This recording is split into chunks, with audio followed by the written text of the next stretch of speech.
me see. All right.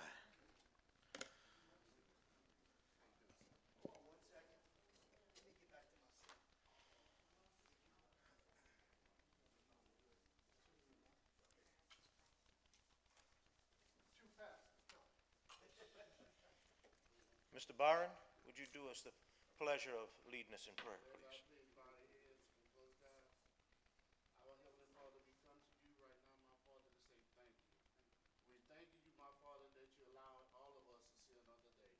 Amen. Then we thank you, my Father, that you kept your loving arm of protection around us as we maneuver through the day, my Father. Yes. We would ask that we have this meeting decent and in order, and for the glory of the city of Crowley, my Father. Whatever we do, we do it for the city of Crowley and not for self, my Father. We ask all this in your darling Son, Jesus Christ's name. Amen. Amen. Amen. Chief, you want to lead us in the pledge? Pledge allegiance To the flag of the United States of America and to the republic for which it stands, one nation, under God, indivisible, with liberty and justice for all. All right. If you all don't mind, Alderman Lachele asked if we could open up Revenue and Finance first, and allow the auditors to present. So we'll open up Revenue and Finance. He's got some agenda amendments. He'll do that. We'll have the auditors present the audit report, and then we'll recess Revenue and Finance, and then move on to the other committees, and then come back to Revenue and Finance at the end as normal. That's right? Okay. All right. So Alderman Lachele. Thank you, Mayor. The Revenue and Finance Committee convenes. We have a quorum present, 3 out of 5, I think, so 4 out of 5, so, okay, all right. I need to do an amendment to the agenda for the Revenue Finance to add to action items, action item number 1, to appropriate up to $5,000 for the first phase of purchasing new skates for the MLK Center. Okay, all right, okay, second, first and second, do we need to do a roll call? Yes, sir, roll call. Okay, all right. Myself, yes. Chuck Ashby. Brad Core, absent. Vernon Martin. And Katie Chasson, yes. Okay. Motion pass. Okay. Also, we have action item number 2 as far as, I think Mr. Mader has something to add for that. Yeah, I'll explain it in detail. In the zoning and annexation meeting, we took bids today, and we need to appropriate some additional funds. I understand we will get to that first in annexation, zoning annexation, and then come back to finance when it's reopened. All right. So that would be a motion to appropriate additional funds to the VFW Drive drainage, sewage, road construction project. Yes. Correct? Yes. Okay, all right. Do I have a motion to approve? And that's just putting it on the agenda. Right, And then right. he'll Okay. explain it in Okay, the got a motion? Got a second? Okay, all right, okay. And Do roll call? Yes. Okay. Okay, myself, yes. Chuck Ashby, yes. Brad Core, absent. Vernon Martin? Yes. Katie Chasson? Okay, motion passed. Agenda's been amended, okay? I'd like to go on to the discussion items. We have the 2024 fiscal year audit review with Rob Carter and Christine Trahan with Slavin and Coulter and Company, LLC. Thank you all for having us here tonight. Before I get started, I'd really like to thank the mayor and his staff this year. Really good turnaround in what we saw. My staff, Christine, was in charge of the job, and it was a very good turnaround from what we've seen. And you'll see some of that in the presentation that we'll go over with tonight. This is your audit, complete packet. We're not going to cover that tonight. What we're going to cover is the report presentation packet, which is a smaller packet here. What we've done here is put some bullet points together of some reports that you should be aware of that are included in your audit. Your audit is public record. It has been published on the legislative auditor's website, so it's available for everybody to see. What you guys should be aware of, the first report is on pages 1 through 4 of the big blue packet. It's called our independent auditor's report. In this report, we make you aware that you are responsible for the preparation and presentation of the financial statements included in this report. Our responsibility as auditors is to express an opinion on your audited financial statements. We do express an opinion. Your opinion is what's referred to as unmodified opinion. Unmodified is considered the best opinion you can get on your audited financial statements. So it allows the readers of these financial statements to make sound financial judgments and compare those to other entities similar to a city, large municipalities, and parish governments would be similar to your presentation. So this is the best report you can get on your audited financial statements. The other report you guys should be aware of is their independent auditor's report on internal control and compliance. It's located on pages 127 through 128. And in this report, we consider the city's internal control to determine the extent of our test or procedures. Our consideration is not designed to express an opinion on your internal controls, as internal controls can vary from entity to entity. It's not a one-size-fits-all when it comes to internal controls. Due to the limited extent of our internal control procedures, deficiencies in internal control, including fraud and abuse, could exist and not be detected by us. During our procedures, we did note 2 items this year. These can be found on page 136 through 138. It was a misappropriation of funds due to a stolen or altered check. There was a check that was caught in the mail more than likely. Somebody washed it, cashed it for a larger amount. The reason it is a finding is it was considered theft in the terms of the legislative auditor, and it was not caught timely with controls that were in place. So we had to issue a finding for that this year. Our second finding this year, 2024-002, is a budget noncompliance. This relates primarily or only to your sales tax funds, and it's a violation of a 5% variance in the expenditure side. The expenditures in your sales tax funds range from $20,000 to $30,000. So if you miss 5% or $20,000 to $30,000, it's only $2,000, but it's still a budget violation. Both of these have been addressed. The controls are in place. Bank recs are being properly reconciled and timely now. So the first one would have been caught as a result of that. And the budget noncompliance, it was a formula area. It was figured out, and again, it was only missed by $1,000 to $2,000, not a significant difference. If we look back at the last 2 years, 2 years ago you had 7 audit findings. Last year you had 9 audit findings, and you've got it down to 2 that have already been corrected. So hopefully we would not be surprised if we see none next year based on how things are transitioning in the city right now. So that's a very good report there. The final report that we have for you guys is our independent auditor's report on internal control over federal awards.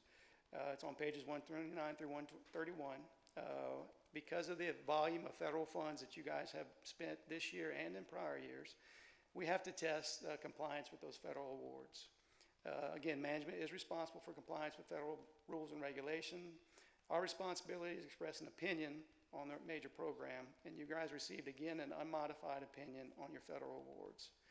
So we had no findings as it relates to your federal awards. Federal awards are still the ARPA funds. You guys are still spending those. I'd imagine they'll be completely spent by the end of this year or next year. So we should not really have to deal with the ARPA monies anymore. 3 very good reports, 3 of the best reports we've seen in the last several years over here, so you guys should be pleased with those reports. Any questions on any of those reports? Mr. Martin? Man, I travel all over. I ain't never heard of no washing a check, okay? Anytime you cash a check, your picture's being taken. I don't care who you are. And you're gonna tell me, how much was the check? 70 plus $76,000, $78,000? Oh, man. So you telling me someone went to the bank, or wherever they were, cashed a $78,000 check, Yes, sir. and no one, No, sir. That's not what we're saying.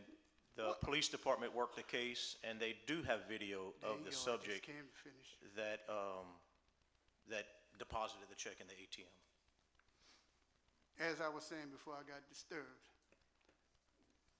you telling me that this day and time, where they can take a picture shot of you standing in a wheat field and tell what you got in your hand, a $78,000 check? And I cash big checks all the time. And I have to get fingerprinted. I have to sign my name over here. The average check, to make sure that that don't happen, $9,999.99. $78,000. And it just vanished.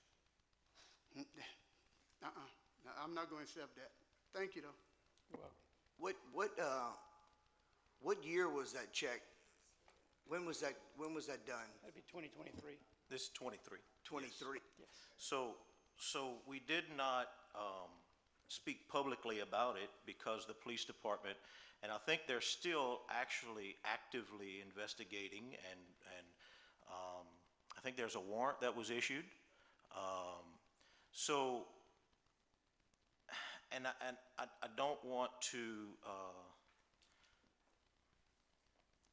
I want to be careful of what I say with the situation, but we've replaced some employees since then, and it's corrected the issue. The issue was the bank accounts, and from January 1st of 23, when we all sat at these desks,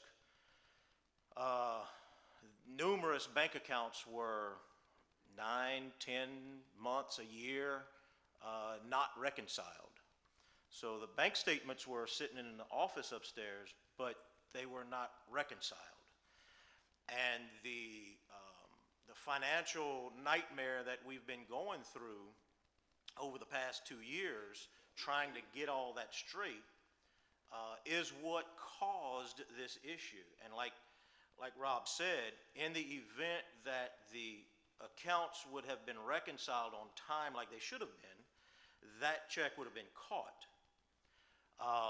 Within a month or so, I think it was, after Chantel got here, she came to my office with 2 copies of 2 checks.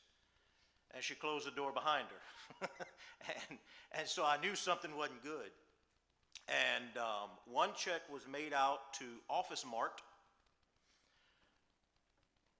for, I don't remember, 40, 50, 60 bucks, something like that. And the copy of the other check, same check number, same signatures, my signature and the previous clerk's signature, same account number, same check, except the dollars were different. And if you call a bank, any bank you call, you can ask them, and it is very, very well known that this is a big deal right now. It has been for quite some time. Chances are what happened, and the police chief may be able to answer to this, chances are what happened is this check was put in the mail to Office Mart to pay the city's bill to Office Mart. The mail was stolen out, or likely stolen out of the mailbox before the post office got it.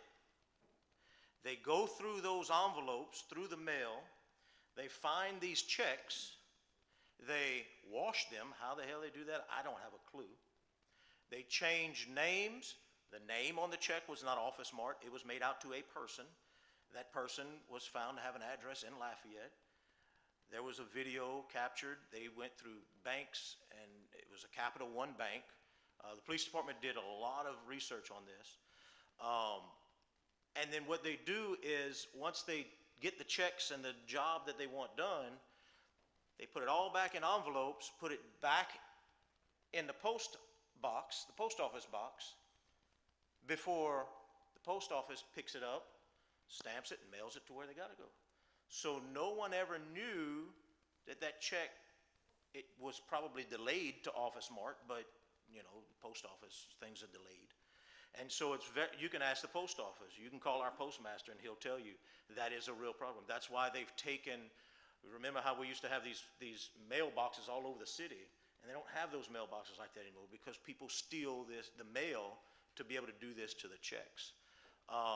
We were able to, obviously our clerk is bonded, and so there's an insurance policy on our clerks, and we were able to prove that it was neglect of that person because that person's job was to reconcile the checkbooks, and they were not reconciled.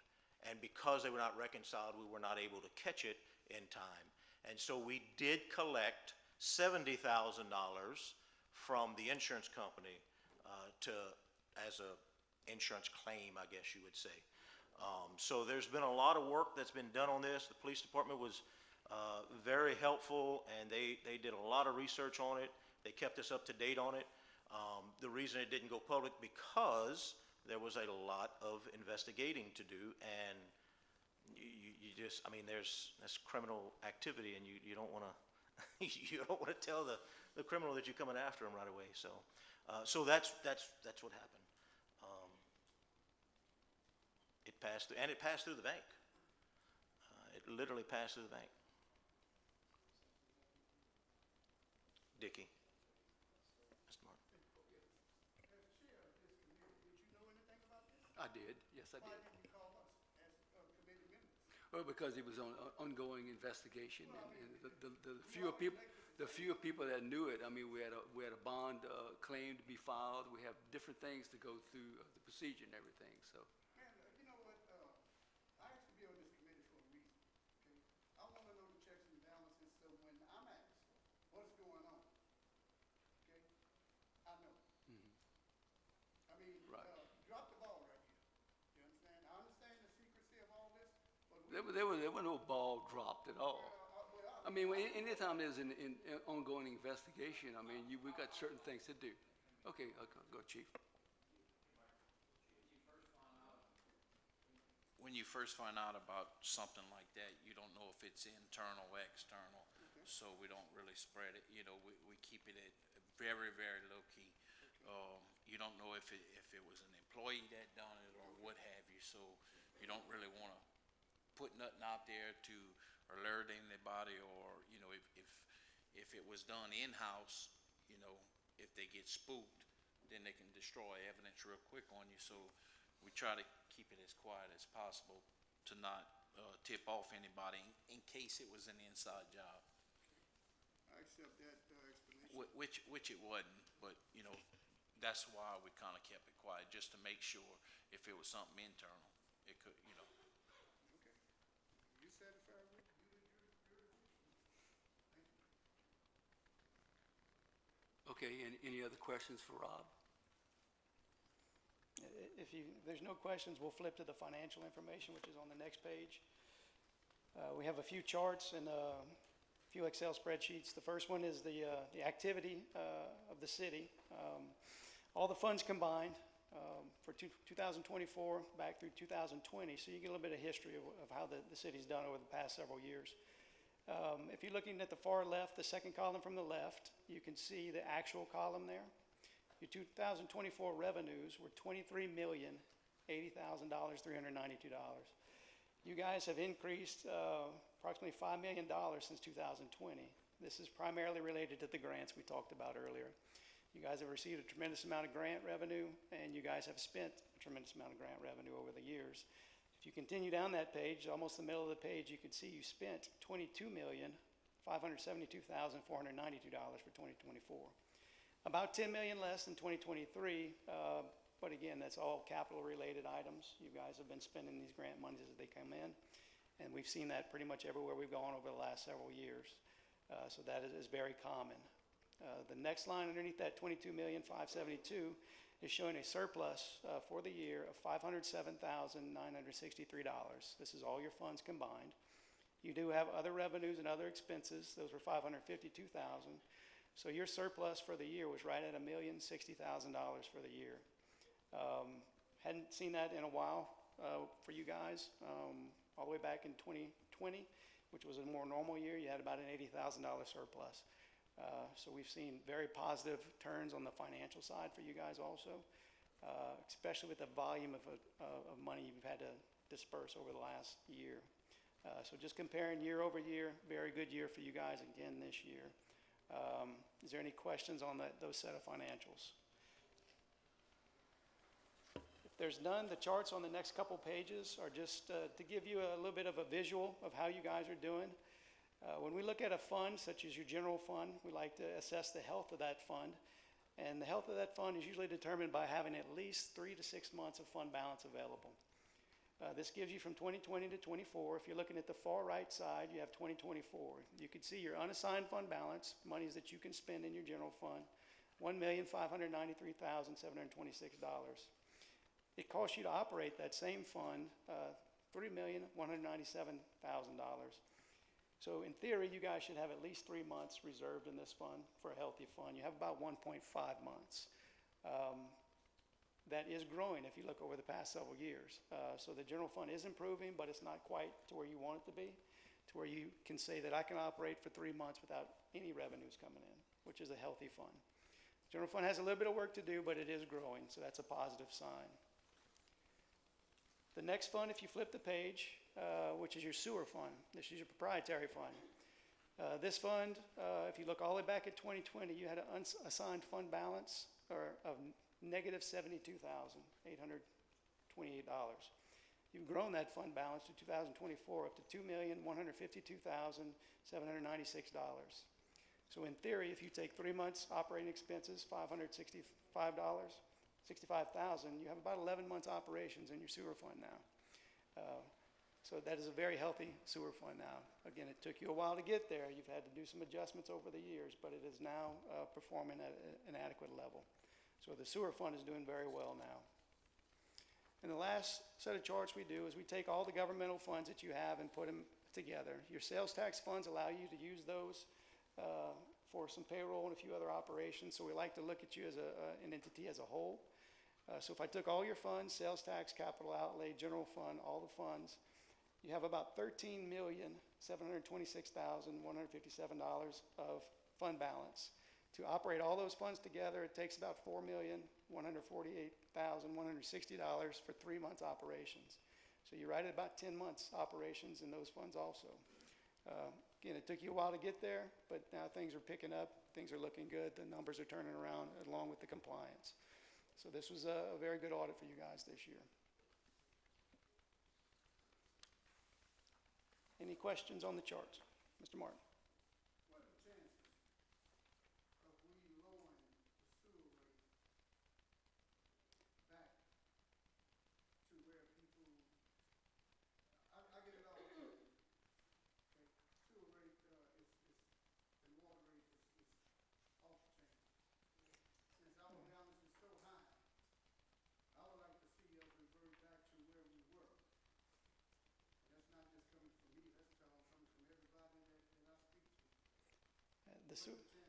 The sewer fund itself this year only had about a $10,000 operating surplus. So it about broke even for this year. I believe you'll be doing a study for that exact thing. I think you have to do that by your bond covenants and the ordinance. So I believe that'll be coming up shortly. So I think they'll be looking at that.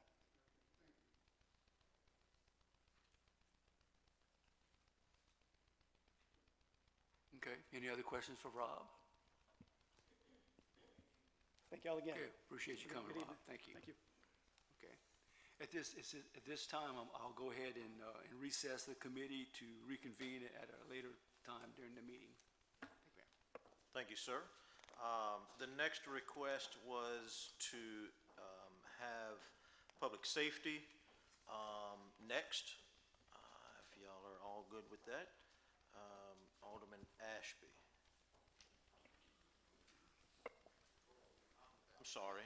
I'm sorry. Alderman Wilridge. I saw his name right under. It's Public next to it. safety can mean Tuesday, March 11th in the quorum chambers. We had a quorum. On the reports, we're gonna listen to Chief Romero from the fire department at this time.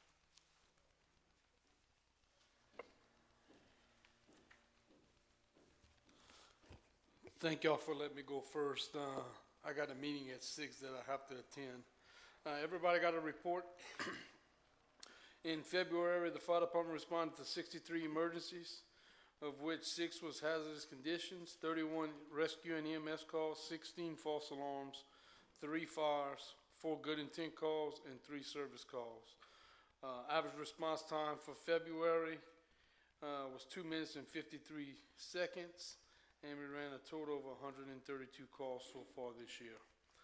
That call number is a little up because of all the, last year we averaged about 22 EMS calls, and with last month and this month, we averaging 34 EMS calls a month. So it's 10 more EMS calls. Next Tuesday, the fire chiefs are meeting, and we're gonna be discussing, because it's just not Crowley, it's everywhere, that the EMS calls are up.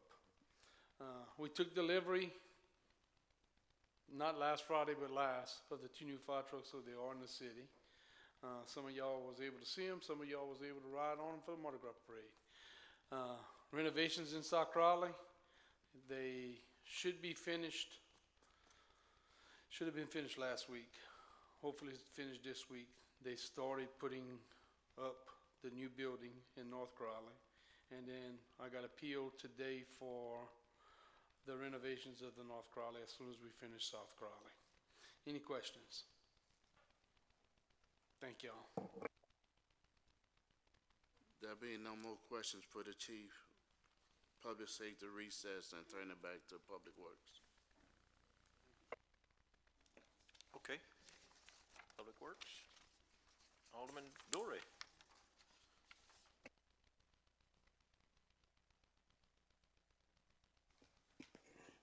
Thank you, Mayor. I'll now open Public Works. Let the records show that a quorum is present. Public Works Director Albert John is first. Good afternoon. Only have a couple of pieces of equipment to report that are out of service right now that should be back in service by next week. One of them is the mosquito machine. I know we talk every year a little early about mosquito season, but you have to realize 10, 11 weeks will be the end of May and the 1st of June. And we just want to, I have droplet tests scheduled for the last week of this month for our machines, which is required. And we should be good to go. We have a substantial amount of chemical in stock. So, any questions? No questions? Thank you. If there's no questions, thank you, Albert. Thank you. Yes. Oh, we have a question. Okay, we about to start having activities over at the Martin Luther King Center outside. And we're gonna be doing it on weekends. Is there any way that you can, on Fridays, spray that field or what have you, as a tangible at that time? It's at MLK. It's gonna be at MLK. If you let me know in advance, and it depends on the weather. Well, I agree. Certain temperature we can't spray. Not a problem. I can, give me a schedule, I'll tell you what, I will have that for you, and I'll hand deliver it to you. and we'll see what we can do. Okay, thank you. You're welcome. Thank you. Yeah, Albert, thank you. Next up, City Engineer Tim Mater. Thank you, Jeff. I have no action items for Public Works Committee. You will see in blue highlight where I've updated some things of interest to you, especially on page 2 and on page 6. And as always, if you have any questions about any of the updates, let me know. If that's it, then we'll move on to Street Commissioner Wesley Jacobs.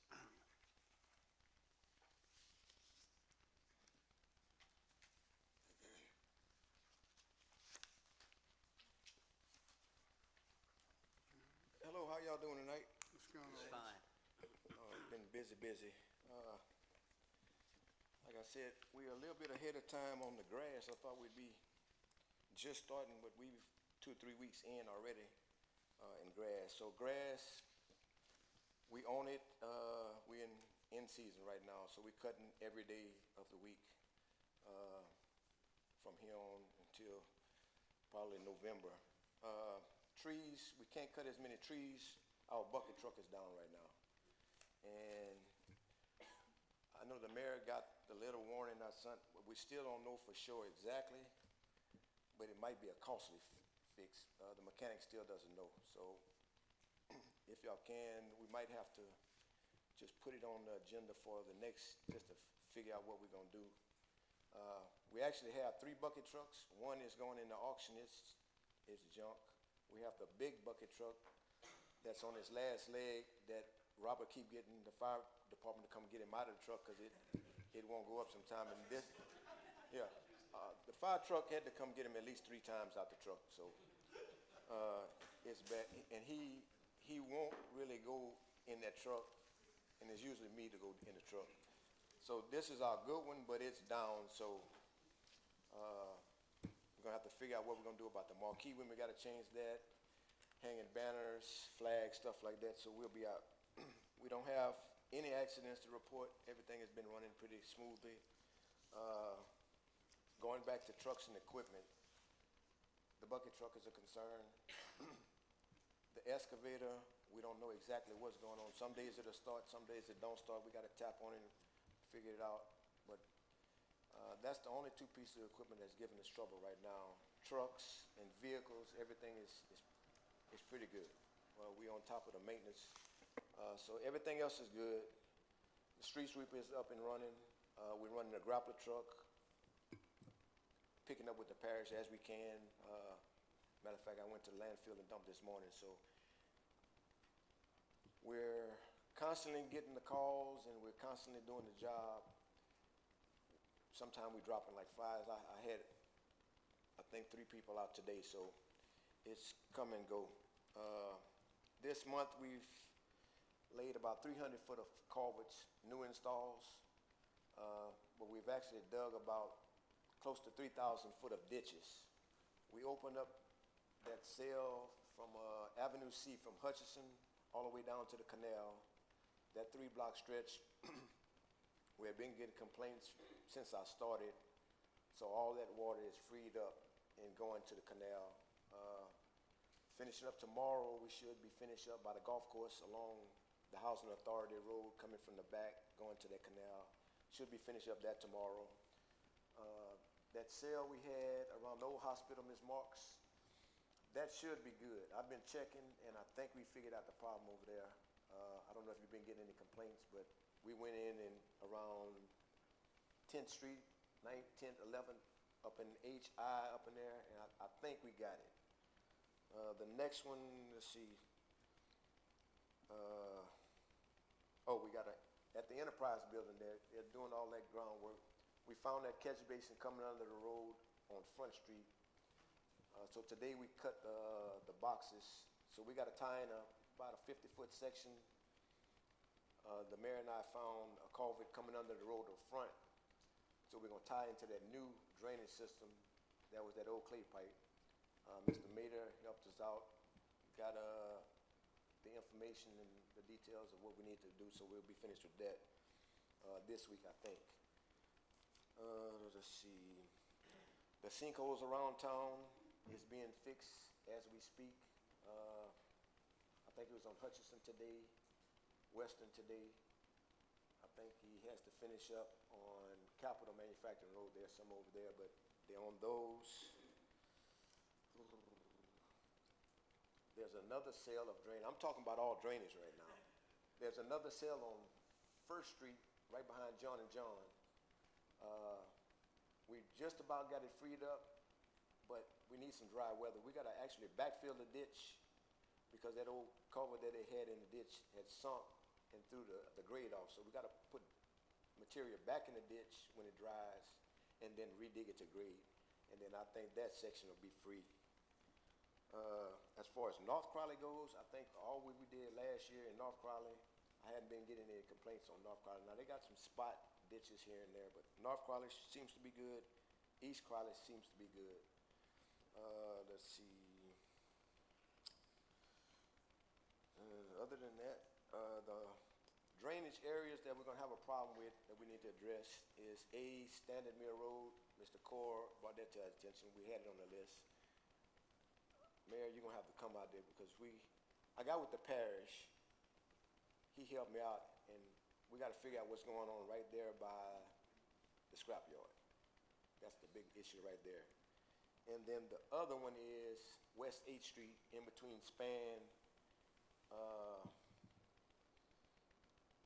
by Fernwood back up in that. That whole cell right there it's almost flat, and I can't figure out which way the water wants to go, where it needs to go. So other than that, everything else is pretty good. So I know I was a little long, but I like to give you information. Any questions? Yes, thank you, Wesley. Sandra? I'll be contacting him about, right along, there's a few places I want to take a look at. We can go check it out, but I'll give you a call and set that up, because I know y'all are busy with them. Thank you. Dickie? A few months back, we did a swap with the parish on a grapple truck. They took some reclaim, and we took the grapple truck from them. Are we using that thing right now? Yes, that's what I was saying. That's when I said the grapple truck, we're running it along with the parish. They have their route on Thursdays, but we go anytime we can find large quantities of trash. Like, for instance, I go by the barn every day just to check on things. And I pull in, and I noticed the mayor's truck was there. I was like, oh, shit, what in the store? Oops, excuse me. And he had found something on Facebook. They had a large quantity of clothes over on Clay and Easton. So he actually went Sunday and started picking up. And then we went back on Monday, Tuesday, and finished picking up. So we go around town. If I see large quantities of trash, we try to, now we can't go every day, all day, but we'll run the truck in and out all the time. Dickie, just FYI, he's not saying it, but he don't have enough employees to run all the equipment. So yeah, so he shuffles them around.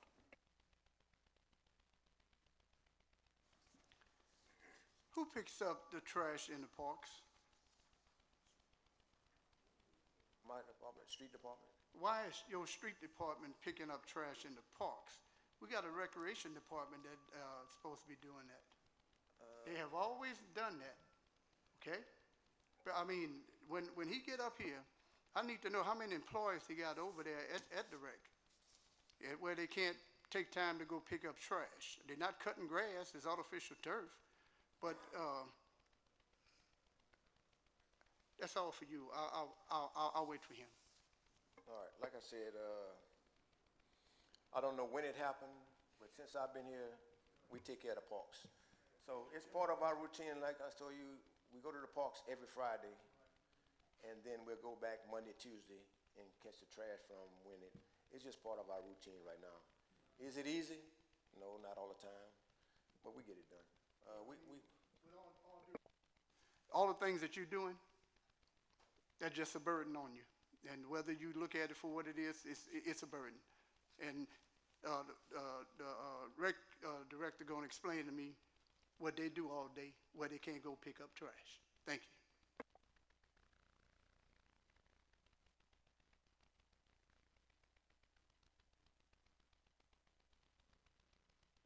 Okay, there it is. If that's all, I'd like to thank you, Wesley. It's on. It came on. I know all the you're talking about drainage, that's been a lot. I have work orders from back when I was on council years ago, never got filled out and done with drainage, and you're catching us up, slow but sure. But a wet winter like we've had, I can see the difference. So please keep going. Don't run out of gas. With that, let me just say one thing before I go while I'm thinking about it. And Mayor and y'all, just let me know if I'm stepping above and beyond. But the girl that takes, she at the city hall that takes the work orders, we have a little system. If she gets a work order, somebody's calling in about cleaning the ditch, it's so many, the system would be overloaded. So I tell her, don't put it in, just write a list, and I go check them out, and if it's emergency or something, then we'll create a work order. Am I doing it the right way? Because if they keep just entering a ditch, the citizens don't understand that I can come clean your ditch, but if it's downhill, it's stopped up, then the water's just gonna sit in the ditch, and then they're gonna complain about, well, now water's sitting in the ditch. So I gotta free up a cell. So seems to be what's working for us. She'll get the call, and then she'll make a list, and she'll say, Wesley, I got a list for you. And then I'll go drive, and I'll go look, and then I'll spot. And when it rains, then I'll go back and look. But I don't let her put in the work order right then and there, because we'd have 20, 30 work orders every day. So is that okay how I'm doing it? I think that's fine. Chair, Mr. Chair, I have a question, a comment, okay? The only negative part about that is that usually when a councilman calls in a work order to get like a pothole filled on the side of a driveway and city right-of-way and everything, they normally get feedback on the work order system that the work order's been put in and that there's additional action needs to be taken. By just putting it on a list, the council person does not get a reply that it has been put into the system. So that's the only negative part about that. But I don't know. Well, it's not potholes, it's only drainage, and the other thing is rocks in people's driveways. Yeah, I understand what Wesley's doing. And look, y'all gotta understand, Wesley likes to complete a list. He likes to get his list complete. And, you know, with the amount of work orders that come in, that's impossible. We are working on a new software for work orders. Obviously, the program that we're using now is very old, and it doesn't always do what it's supposed to do. It's supposed to send, I get an email for every single work order that is put in the city, every work order. And then when they enter the work order, they enter the ward, and so if it's in Ward 3, then Mr. Byron and Mr. Stepp get it. If it's in South Crowley, then you and Sammy get it, and so on. And then when the department head gets it, and when the department head finishes it, they're supposed to update it, and then it sends you another email saying that work order has been complete. It's not working that way. We just went through a demo for a new software, a new program that's going to help with code enforcement and work orders. Look, you have to understand, we are working with some of the tools that we are working with have been in place for many years, and so over time we're able to start upgrading some of this stuff. But this new program is going to help with that, and you'll actually be able to bring up a map and click on ditches that need to be dug. And it'll show you a heat map, basically, of the city and where all these work orders are that's incomplete, where they're completed, tall grass, abandoned vehicles, all of this stuff. Right now, the system, the process that we're using doesn't allow for that to be pulled up like that. And so we're looking at some software for that. But I agree with you. It's very important that those work orders go in so that you can all tell your constituents that you put the work order in, or that it's there. We got to give time for the employees to get to it. So we may need to start. We're looking at within the next month or so, hopefully within no more than the next 2 months, we'll have this new software that we'll be starting to work on, and it'll be really nice. You will all be able to see a lot of information on there with what's going on with both code enforcement and the street department and work orders.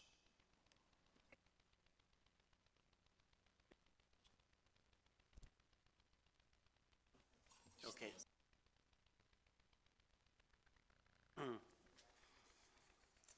Okay, then, Watch your ears.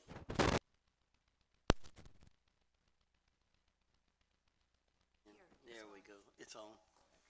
All right, that was the reports. Under action items, there are no action items and no discussions, so I will recess. Thank you, sir. Utility, Alderman Martin, please. Utility Committee convened, we have a quorum. On the reports, we start with Tim Crater, wastewater superintendent.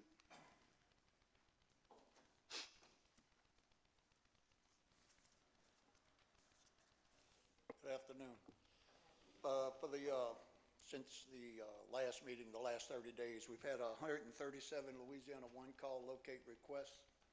We filed 24 work orders for different repairs throughout the city. We did a repair on the force main at the Gray Lawn lift station on site. The line had broke there. We have another force main in the wet well at the Hockaday Pump Station, which services Southwind and the hospital. We have made the steps to get the material to have that repaired. We'll block the line for probably a half a day while we have someone go down and replace a 20-foot section. That line split, I guess, at age, as best we can figure.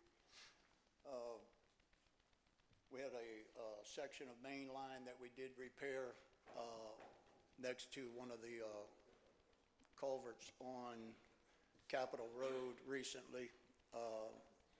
It's where it connected to a false box, or where the sewer line runs through it, and it dropped. They had two pieces of rock in there. Don't know how far it drifted to that point, but that stopped the line up. Once we removed that, that line was fully functional.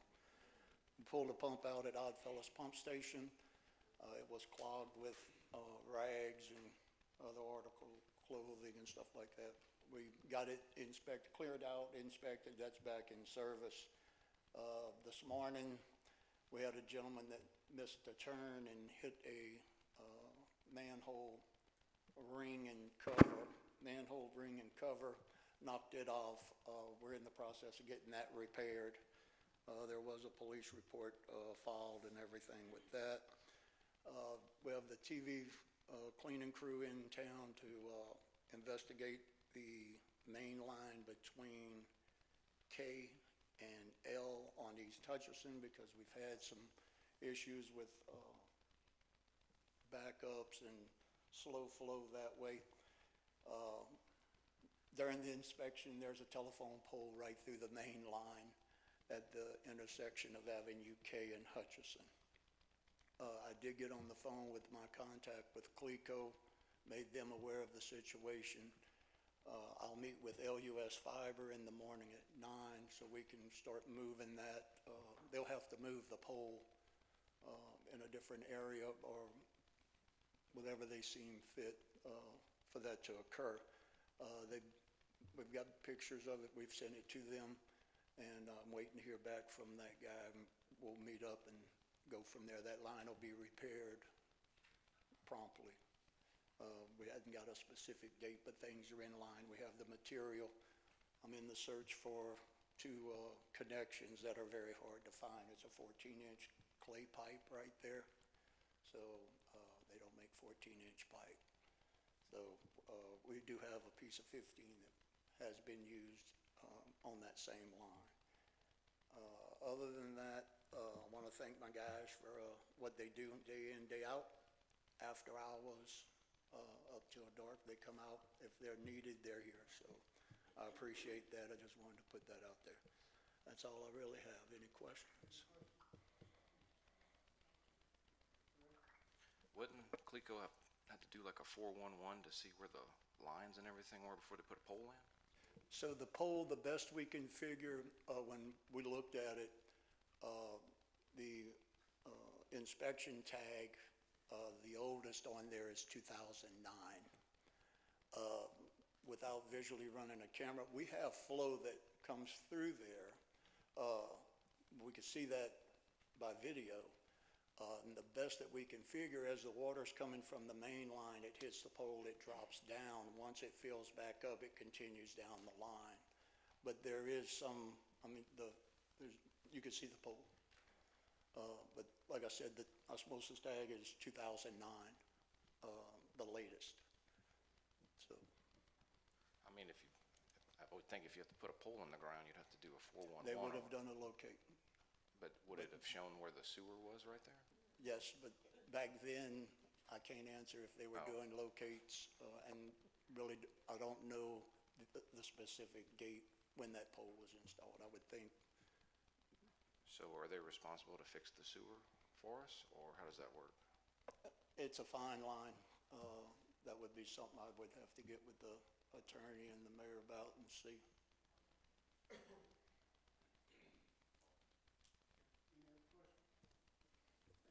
All right, thank you.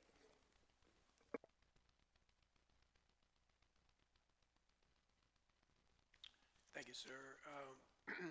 As in the Public Works report, if you look at any page in the Utility Engineers Report, beginning on page 10, and it goes all the way to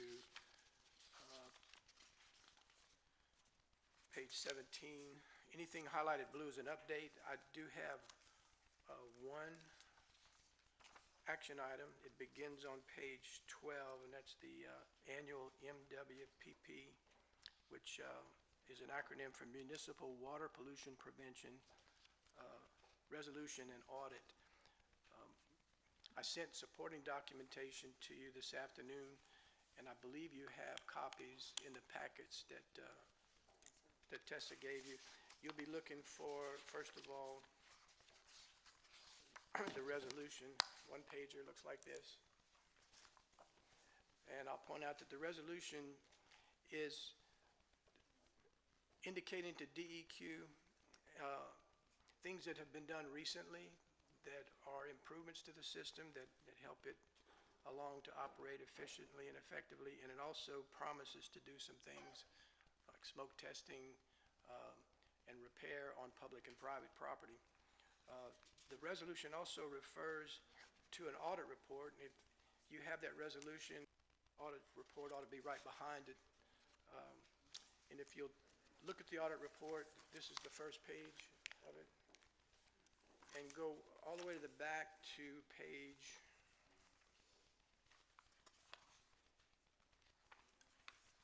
16. On page 16 is the recap of calculations that we have to make. This audit report is filled out according to the guidelines of the DEQ. And you can see on page 16, we have part 1, part 2, 3, 4, 5, 6, 7. Those are different values that we assign according to the audit report to arrive at a total. And if you look and see the total points for the year 2024 is 92. With that in mind, if you'll turn back to my engineer's report on page 13, and you'll see at the top of the page, there's a chart, looks like this, a graph. This we do every year. This council is seeing this chart for the third time since you were sworn in. And what you see there at the right side of that chart, you can see in red the year 2024 and that total points plotted there as 92. Lower is better. The more points that you receive, the more deficiencies that the system is undergoing. This is a good audit because you actually decreased 20 points from 111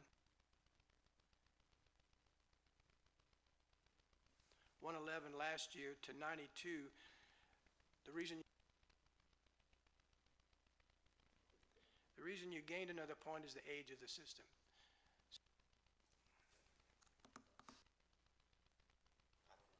Hi, Mayor.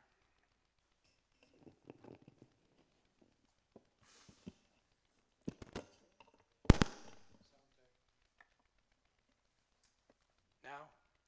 Yes, okay. you would have lost.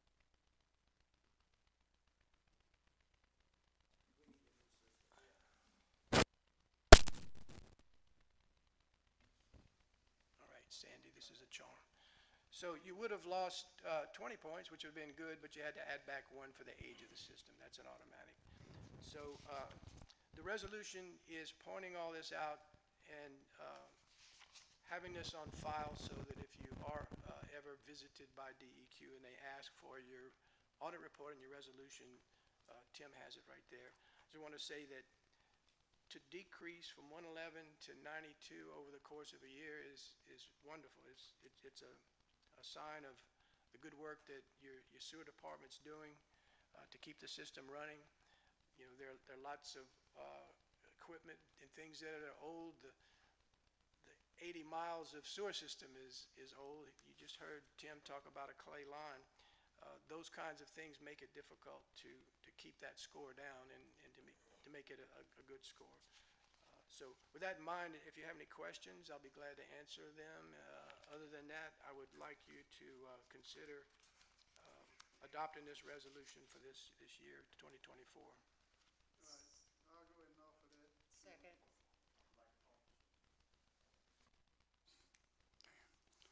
I offered it. The NWPP resolution and audit, annual audit. All in favor? Opposed? Motion carried.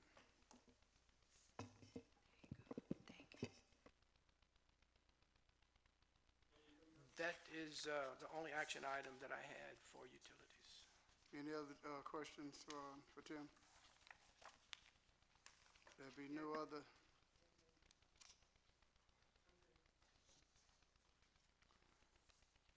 There be no further business to come before our utility committee. We recess. Thank you, Mr. Martin. Let's see, Recreation, Alderman Ashby. Thank you, Mayor. We'll call the Recreation Committee to order. Quorum is present. I need to amend the agenda, and we'll pass this on to the Finance Committee to allocate up to $5,000 to purchase skates for the MLK Center. And I guess I need to make a motion? Okay, I'll make a motion. Okay. So a motion and a second has been made to move it to Finance Committee. And, all in favor? Roll call. Okay. Chuck, yes. Dickie? Yes. Byron? Yes. Katie? Yes. Jeff? Yes. Okay, so we will move that to the Finance Committee.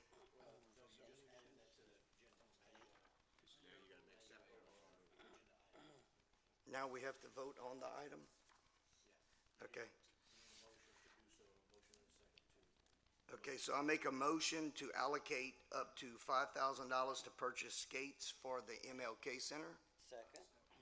Okay, so we have a motion and a second. All in favor? Aye. All opposed? Okay, so it passes, so we'll move that on to the Finance Committee now. We will call up Recreation Director, Zach Duyon, to give your report. Good evening. Wes, what time does Public Works close on Fridays? 11, okay. When you get Albert the schedule for the events at MLK, let me know, because on Fridays, if they leave at 11, the Recreation Department stays open until 5 o'clock, and we have the same pest control spray. So instead of them going in the morning on Friday, I'd be happy to get out there and spray it at 4 or 5 o'clock on Friday. That way it might be more beneficial that way. Yes. Yeah, if the event's on Saturday, then we can go on the Friday. I'm saying to spray it later in the day, it might be more beneficial than spraying that morning. Just offering help. So as of today, we closed our registration for baseball and softball. We have a total of 671 registrations. That's up over 150% from last year. And I know last meeting I reported it was at 342. So we got quite a bit more in the last month. And those practices will begin next week.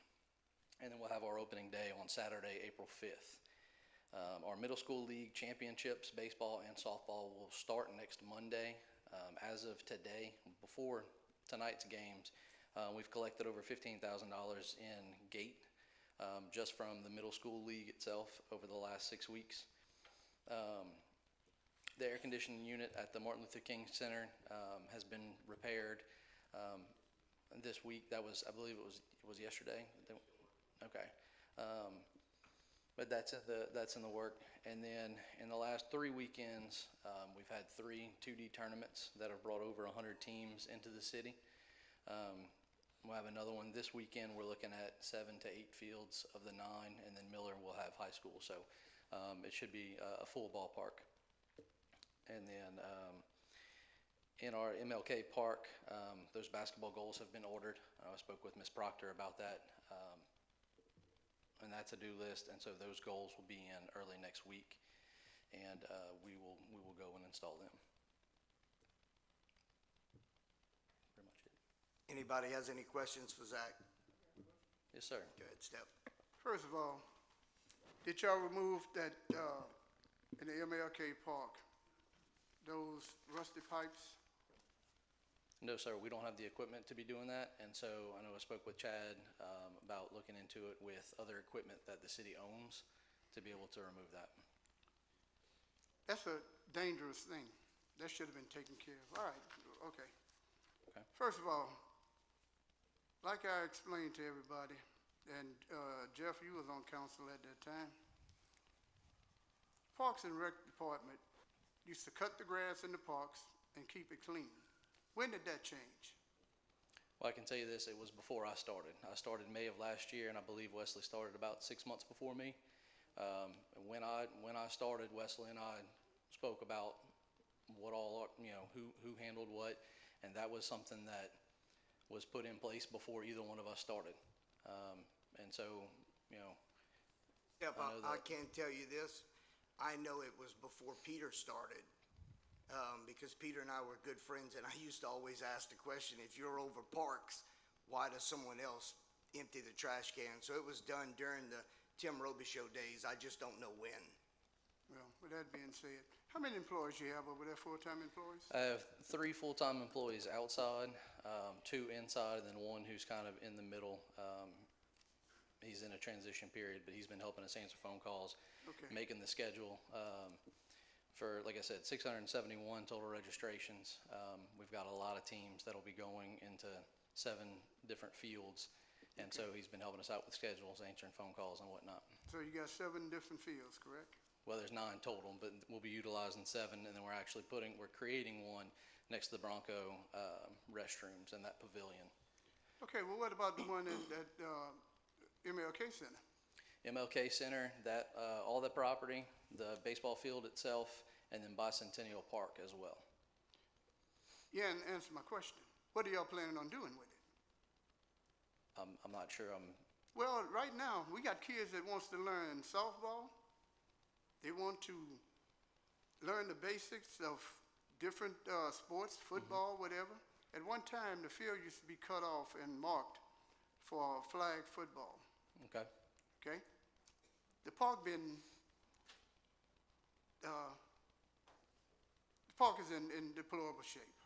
I disagree with that. Well, it's And I'm gonna tell you what, that's actually a slap in the face to my employees who well, maintain you know that what? property. If it's a slap in the face, let it be what it is. I'm saying what Have I you, see. have you been out there recently? I have, and listen to me.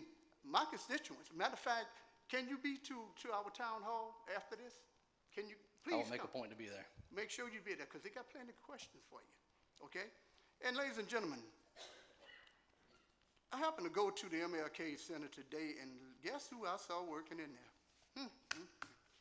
But anyway, that's gonna be asked about tonight too. Y'all might wanna come over there. If you're not doing anything, you might wanna be there, because they got questions for everybody. Okay? I'm not taking no for an answer anymore about our walking park. Either it be done by the recreation center, or I will get a tractor and I'll do it myself. Okay? Every time they ask you to do something, it's always on a delay. Every time. Every time. And you asked last month, and I said, we can discuss it. There's nothing to discuss. It's nothing to discuss. I asked you to make a walking track. The citizens cannot always go to Mobley Field, okay? They want to be where they're at, all right? You can look down, you can look up, you can do whatever you want. But I'm letting you know now, okay? I'm going to be checking that over there, Byron, and you as well, every day. Every day. Step. Yes. Just to defend him a little bit, he doesn't have the authority to go and put a walking track. That has to be something that we vote on in here, and it is actually passed down to him. He doesn't have the authority to go out and do a walking track. Okay, well, I'll tell you what then. With that being said, I'd like to put it on the agenda for the next meeting, that not only do we do a walking park out there, and whose idea was to put the biggest light out there on a tree? Ladies and gentlemen, listen to me. They had one of the biggest weddings ever hit the city of Crowley. And people, one guy hit the ditch trying to turn on a little, you're talking about culverts or what have you. That road is so small that 2 cars, Chief, you know what I'm talking about, okay? But there's a big light. Instead of shining where people can see the driveway, it's on a tree. What's so important about that tree? I'm asking. What that tree is in the bicentennial or something? The tree has its own light. But everybody wondering, you cannot, once you turn into the MLK Center at night, it's total blackness, okay? Can you check on it? Sure will. Okay? I don't know, who put the lights up? That would have been, Clico? yeah. I'm gonna call Willie myself on that, and Sabrina. Okay, on the agenda, please. Thank you, sir. Thank you. If we can maybe turn that light some more towards or get Clico to turn it towards the building some more, but if we turn it towards the driveway you're talking about, it's gonna be the same problem that you asked us to change at 10th and Western, with it shining in the people's eyes as driving up to that driveway. There is a street light on the opposite side of that driveway. I actually went to that wedding that evening, and there were people parked all over. There was a very large crowd there, and we can maybe add another light and turn that light a little bit more towards the big pavilion, towards the building, to get it off of that tree. I saw that Saturday night, I think Clico's purpose was to put it on maybe on the pavilions that are under the trees, but the tree's blocking it, I don't know. But if we turn it towards that driveway, then it's gonna shine in your eyes whenever you're driving in. Okay, anybody else has any questions for Zach? Thank you, Zach. Thank you for your time. Tim Mater? Always. All right, under discussion items, we have to approve to have skating at the Martin Luther King Center on Fridays. We don't need to do an approval on that. It can be a discussion. I know that Mr. Wheeler right now is doing it every other Friday. So the only thing that really just needs to be brought up is it can absolutely happen every Friday as long as it's not rented out for some type of event. Go ahead. I don't know if Smoke is here, but he wants to change the date to a Monday. Yeah, Come on up, Smokey. right. Thank you. Push the green button, please. Okay, good afternoon. Yes, actually, I went to recreation and I talked with Mr. Troy Bear this morning. I had 3 meetings today, and we wanted to move it on Monday. I think we've been doing this for about 3 years now, and Friday, with the parents, I think they're getting weary and discouraged because I promote all week, we're having skating Friday, and then at the last minute, couple of hours, we're not having skating, and it's becoming a burden to the family, and we don't want to get no one discouraged and everything. So I figured we would move it on Monday. They're out of school, things like that. And I don't think there's a lot of activity going on Monday to rent a building like for a party or a wedding. So, So Mr. Troy said it was fine and everything, and even Mr. Zach said it was fine. I hadn't talked to Mr. Martin today, but you know I'm saying it now. Monday would be good. Okay. We would like to do it to where it's basically mandatory, to where the building is dedicated for that. Like nobody can rent it on Mondays due to the skating. We'd like the kids to look forward to going there at a certain time, to where they have something to look forward to every week. So what time on Mondays? The time is the same, from 6 to 8. From 6 to 8, Mondays from 6 to 8.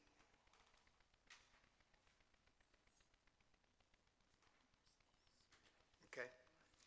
That's nothing we have to vote on, huh? Okay. Okay. Also, Mr. Chad and Mr. Martin, I actually talked with a guy at the MLK that was cutting the grass. They did cut the grass today at the park, and the guy told me he would do it either today or tomorrow to stripe the baseball field. I hadn't had a time to talk to you or Mr. Zach, but that's what the guy had said. I just wanted to mention it. All right. The two guys that was cutting it, they did cut today, and he told me he was going to come back and cut the bases out and stripe it. That's what the guy told me. Yeah, so that way everybody would know. Like I said, I didn't have a time to talk to you, so. Yes, sir, that's true. Yeah. Right. Yeah. So, that's it. Anybody else has any questions? Thank you, Smokey. We appreciate it. Thank you. Anybody else has anything? We definitely appreciate all you do, Smokey, for our youth. Anybody else has any questions for recreation? Okay, we'll recess. Okay, thank you, sir. Let's see, zoning annexation, Alderman Reggie. Thank you. Zoning and annexation will start. I do have a quorum. I'll start with Mr. Tim Mater. All right, hopefully this mic will hold up for a little while. My report for zoning and annexation committee begins on page 18. I will call your attention to the action item in the report, award a construction contract for the Lawrence Acres Drainage Improvements Project. I sent to you by email, and I think you have it in your package, you have a 2-page letter of recommendation for the award. I sent to you also just a handwritten bid tab that was taken during the bid opening because it didn't have the detailed bid opening.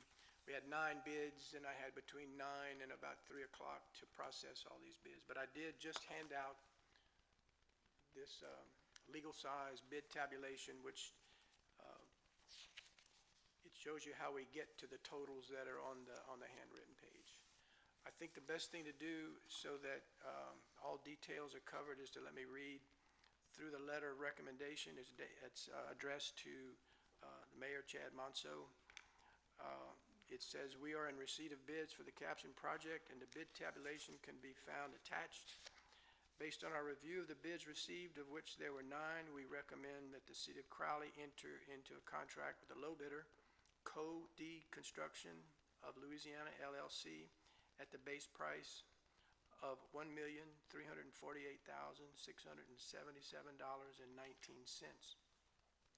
If enacted, this award should be made contingent upon review of all bids by the city attorney and upon receipt of his opinion that the apparent low bidder submitted a bona fide responsive bid. We ask that you please note the following. 1, the city approved budget for the following 3 projects is $1,900,000. That would be A, sewer infrastructure extension along VFW Drive, $300,000. B, Louisiana 13, Highway 13 median improvements, $300,000. And C, drainage outfall improvements, $1,300,000. These estimates were given to you back around June of last summer as a way to move forward to get this infrastructure in place. Item 2, the total project cost, the drainage project, excluding attorney legal fees for the sewer infrastructure extension project, is estimated to be $237,188, which project is considered complete. This is an underrun of approximately $63,000 as compared to the original city-approved budget of $300,000. 3, the total project cost, excluding attorney's legal fees for the Louisiana 13 median improvements is currently projected to be $136,322. While quotes have been received and other costs have been established through a CEA between the City of Crowley and DWM Holdings, construction for this project is not yet commenced. Assuming a current total projected cost of $150,000, this would amount to a $150,000 underrun as compared to the original city-approved budget of $300,000.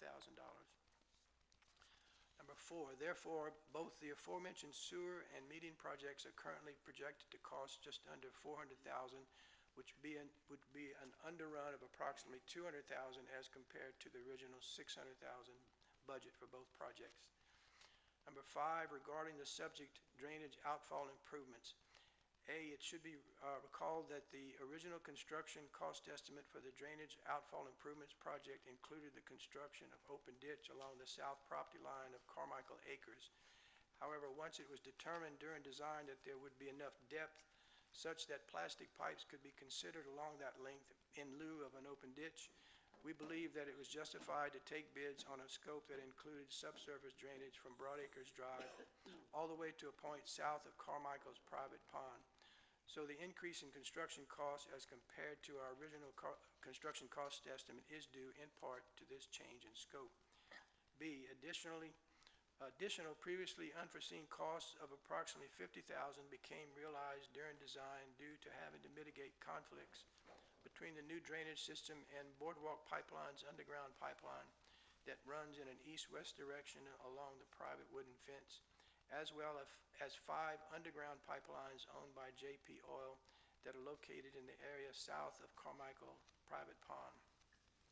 C, if the subject drainage outfall improvements project is awarded as recommended above, we project that the total cost of the project, excluding attorney legal fees, could be $1.6 million. If realized, then the total cost of the 3 aforementioned projects would land in the $1.9 to $2.0 million range, an approximate $100,000 overrun as compared to the originally approved $1.9 million budget for all 3 projects. With the above in mind, it is our opinion that the expected addition of approximately $100,000 in expenditures for all 3 projects is justified if it means that subsurface drainage can be constructed along the full length of the south property line of Carmichael Acres. Such would facilitate easier maintenance of drainage by city forces as compared to open ditch, and such would enhance the aesthetics of the newly developed area by not having open ditch along the south property line. Should you have any questions or need additional information, please do not hesitate to call us at any time. This recommendation boils down to awarding the contract to Co-D Construction of Louisiana LLC in the amount of $1,348,677.19.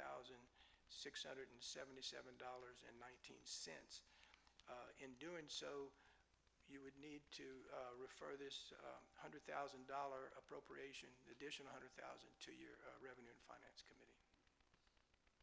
Any questions? Just one. So how come they waited so long to do it now? Were they waiting for Karshner's to get finished being built before they get started, or? Who are you thinking waited? Well, we had approved all this last year, right? Right.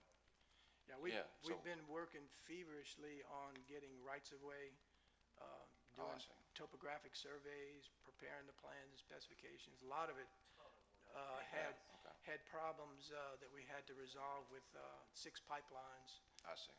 So it just, one thing after the other having to be resolved to get to the point of plans are final, everything is in place to take bids, and so that's why we are where we are. This is not that far out of line from what we estimated the timetable would be back last summer. Okay. Okay. Does anybody else have any questions for Mr. Tim? I'll go with Chuck first. It really doesn't have anything to do with what you just read to us, but I know we discussed the state having things done at that intersection where the red light is. When does those things come into play? Also, I guess that gravel road that they made exiting onto Broad Acres, we discussed, no trucks making right turns there. Are all of of those things gonna come down the pipeline. I just have people asking that I need to answer questions for. Not sure I can answer the second question about the gravel road and the right turn only, but I can tell you that, and it is in my report on page 18, but I'll tell you what it says is that DWM took bids, their engineer took bids on behalf of DWM to improve the intersection of VFW at Parkerson. And I mentioned the pricing just now. We did it, or they did it as a substantial savings over what we thought it would cost. We had budgeted 300, and right now it's right around 125. They are in the process of awarding the contract to Glenn Leger, and so that work should begin relatively soon. Remember that the developer is actually the one permitted in dealing with the construction and the design, and the city's commitment is to reimburse the developer for that cost. That was part of the quid pro quo that was made in order to get the development moving along.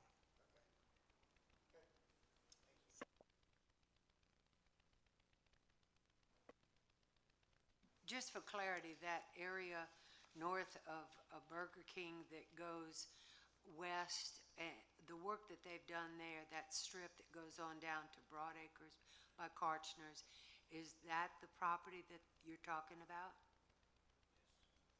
That entire section? Because I was just out there and I noticed that they made an easement like with gravel and stuff. Is that on, I'm not familiar with No. that. So currently, G&H Outdoor Store is doing construction out there. They've got a lot of dirt moved. They this did is that little strip just north of Burger King. just north of Burger King. That's, oh, no. That is a different property owner that cleaned that up and she's talking about the gravel that's on I was just VFW, wondering who- like right next to Burger King. This is everything west of Karchner's. And if you want a visual reference, it's the strip that runs along VFW Drive. Okay. And then if you go to the south, there's a wooden fence. Right. The drainage runs along that wooden fence, and then it curves south at some point in Okay, time. that's the clarity I needed. Any other questions for Mr. Tim? Okay, well, I'll go to action items then. To award a construction contract to Lawrence Acres Drainage Improvements Project, and I so move. Second. Second from Ms. Sandy. Any more discussion? I would just ask that the Yes, sir. motion read in accordance with the letter of recommendation. All right, let me see if I can find that. Sammy, you got someone out in the audience would like to speak. Yes, sir. Let me see if I can find the letter. How are y'all? I'm Samuel LaBeouf. I'm a vice president at Rice Belt Distributors. I work for my dad over there, who's Darrell LaBeouf. He's the president and owner. We have a alley that's on the west side of our business between us and John. And we just finding out this year that it is city property. It's an alley for the city. And we've been talking to the previous administration for 40 years to help us maintain that alley. And we never got any help. They blame it on the police jury. We called the police jury and they said it was the city. And we talked to them, they bring us a load of rock. We got them to grade it for us a couple of times, parish, but the city never would help us with it at all. And like I said, it used to be a dirt alley, well now it's a rock road. And we're just trying to see if I could acquire it some kind of way. I mean, we've been maintaining it for 40 years. I don't know how we'd have to do this or what we gotta do, but So is that on the west side On the west side. of the store? yes, sir. Okay. See in between us That's and interesting. previous administration. This is the first I hear about this. That's Yeah, interesting. I know. We never come and talk to you Yes, sir. about it, but past administrations, we've asked many a times for help. That's interesting that city And would own it. they always told us it was for the parish, and we talked to the parish, and they said it was for the city. So we needed it done, we just fixed it, you know? Where's this located? We'll certainly, so it's Rice Belt Distributors on West Second Street. If you're looking at the front of the store, to the right, it looks like a driveway basically to their building. Yeah. He's saying that gravel space there is city right-of-way or city It's an property or alleyway. city road. found out this week whenever they came and cleaned the drains. If it would be. Last week, whenever West and them cleaned the drains, I said, why are y'all cleaning them drains? He said, well, it's Well, city now, property. along the roadway. No, is they certain- cleaned the alleyway drain. We had put in a pipe in there. They have a ditch in between us and John and John. We're gonna, how about we look into that? Yeah. Let's, We put a pipe in there in probably 87, 88, because we need to turn to come out of our business to turn. So we got a permit from the city. They made us buy a permit to put a pipe because it was draining to their ditch, which was the First Street. that's interesting. They've always told us that the building, the side of our building was the city property, but it seems like it's another 25 feet further.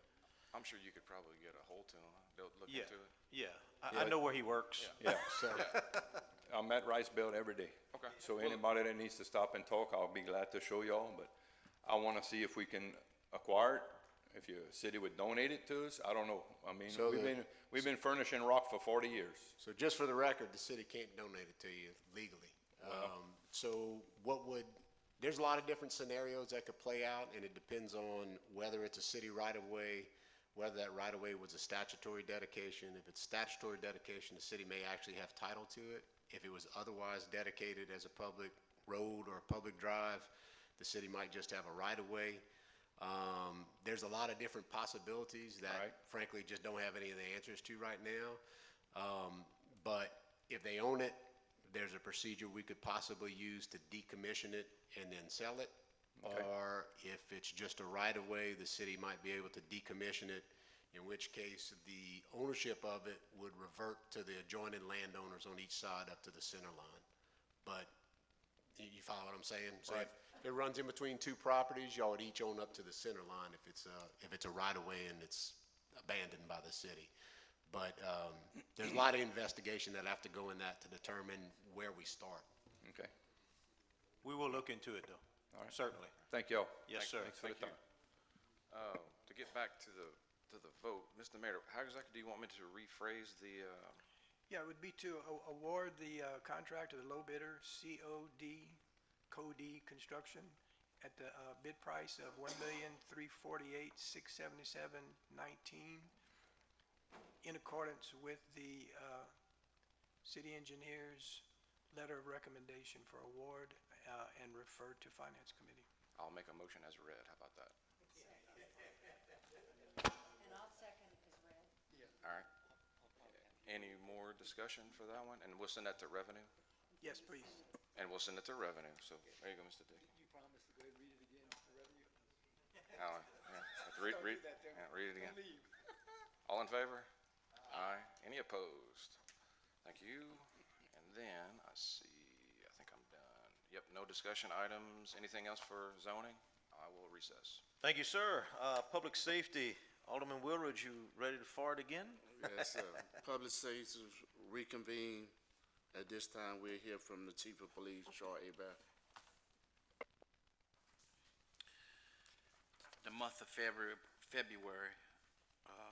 our office answered 631 calls.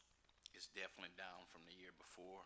We steadily getting a downward trend on calls, so that's actually a good thing. Unfortunately, we did have a homicide this past month. The guys are working really hard on that, trying to get that resolved.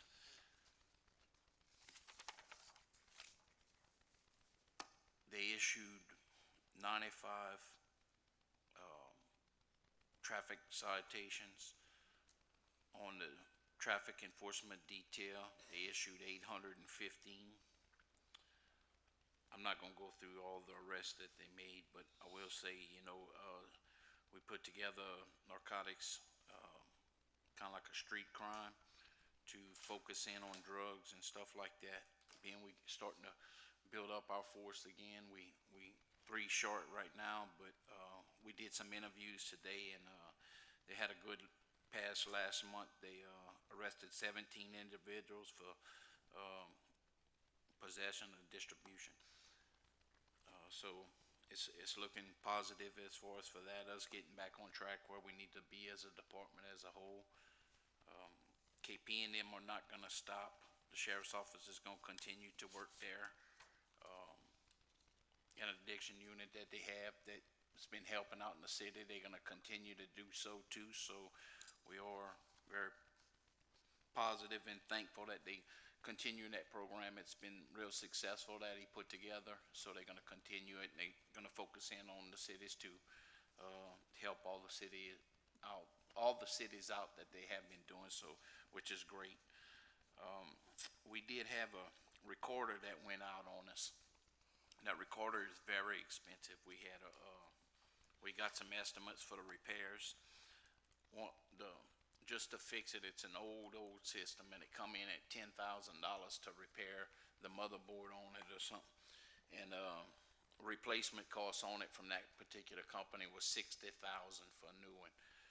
We got some quotes in that, and once again, Gibson's PC come in at $16,273. This is something that has to be replaced. It records all our phone lines. It records our radio station. Anytime they talk over the radio, it goes into that main system and it's recorded to where we can pull it up. It's needed for, tracking everything, evidence, whatever we need when they talk over that radio. It's all could be, used in court and stuff. So we have to document all that, and it's an added expense we had, and I wanted to let y'all know I do have the money in my budget, but currently, but it will be we will have to look at it at the end of the year and make an appropriation for it. I just didn't want to hide that from y'all, but we're probably looking at about an extra, $16,500 later. Also, today I received Crowley called up, and they got their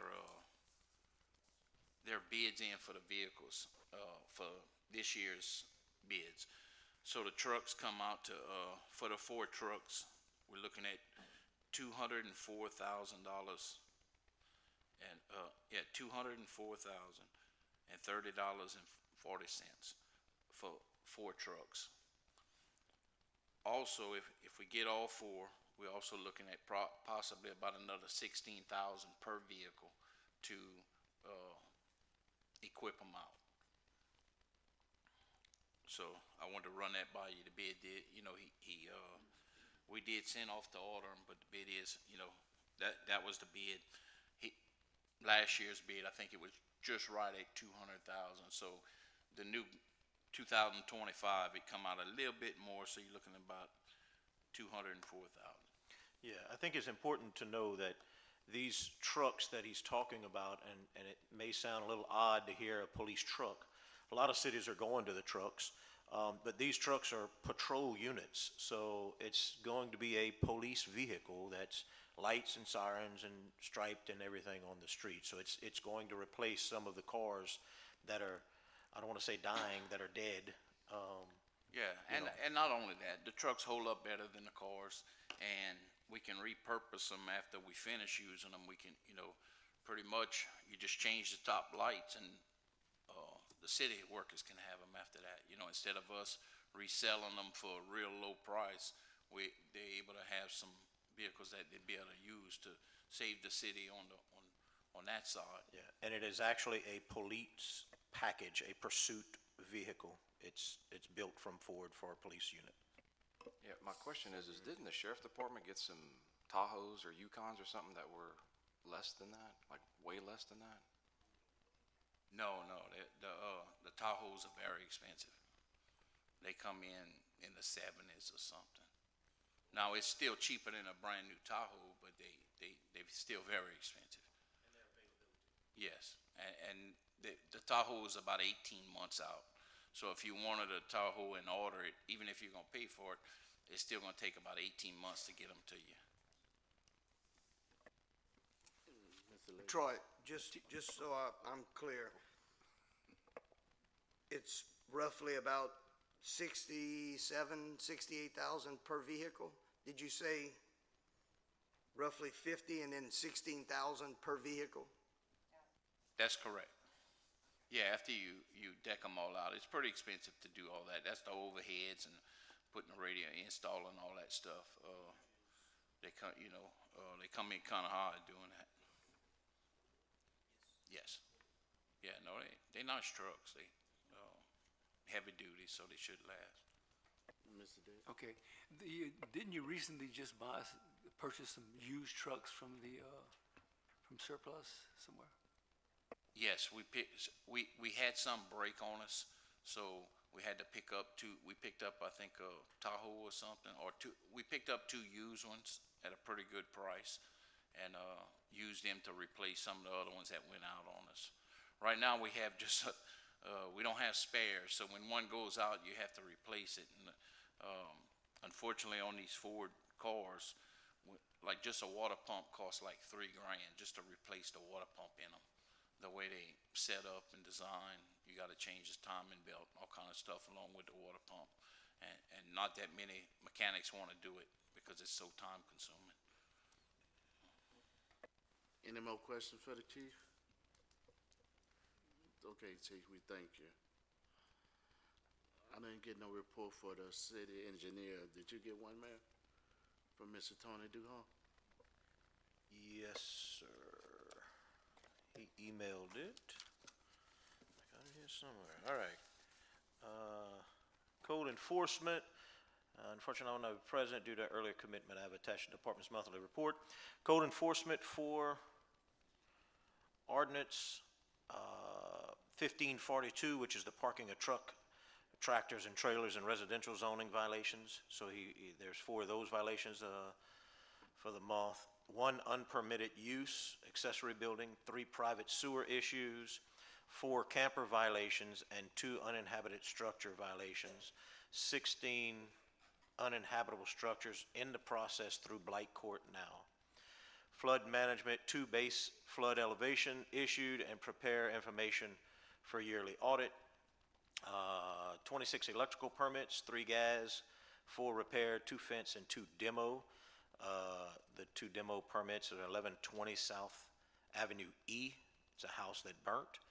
And 1104 Hockaday. Planning and Zoning Commission, 6 zoning verifications and 2 re-subdivide processes.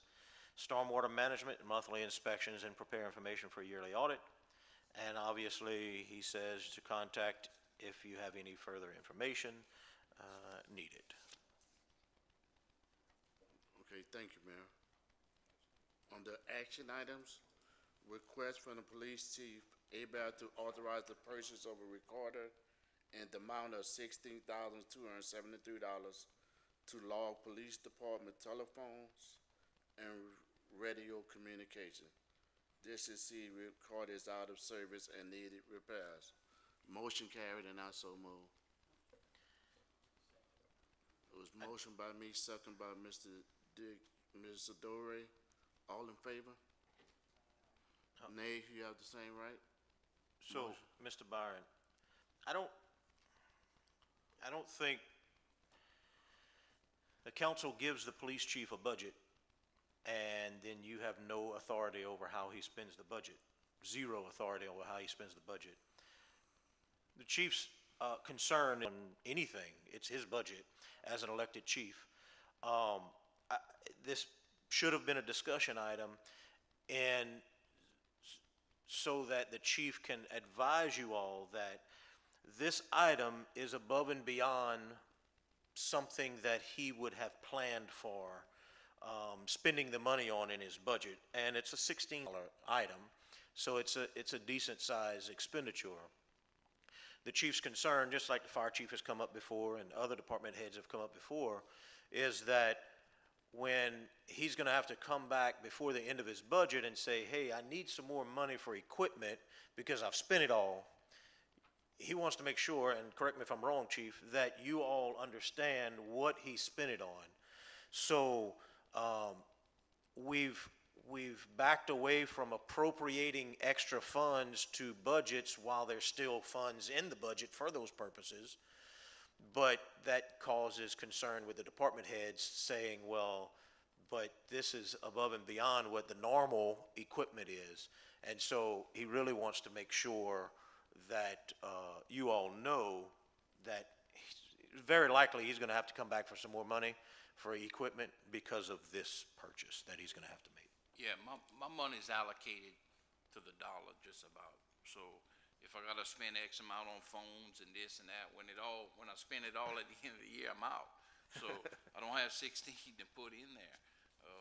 So I wanna make y'all aware of it, because I don't wanna hit y'all with no shockers at the end of the year, where all these added extra expenses, stuff that we wasn't budgeted. I don't want y'all to be like, man, we didn't, Chief done spent too much money.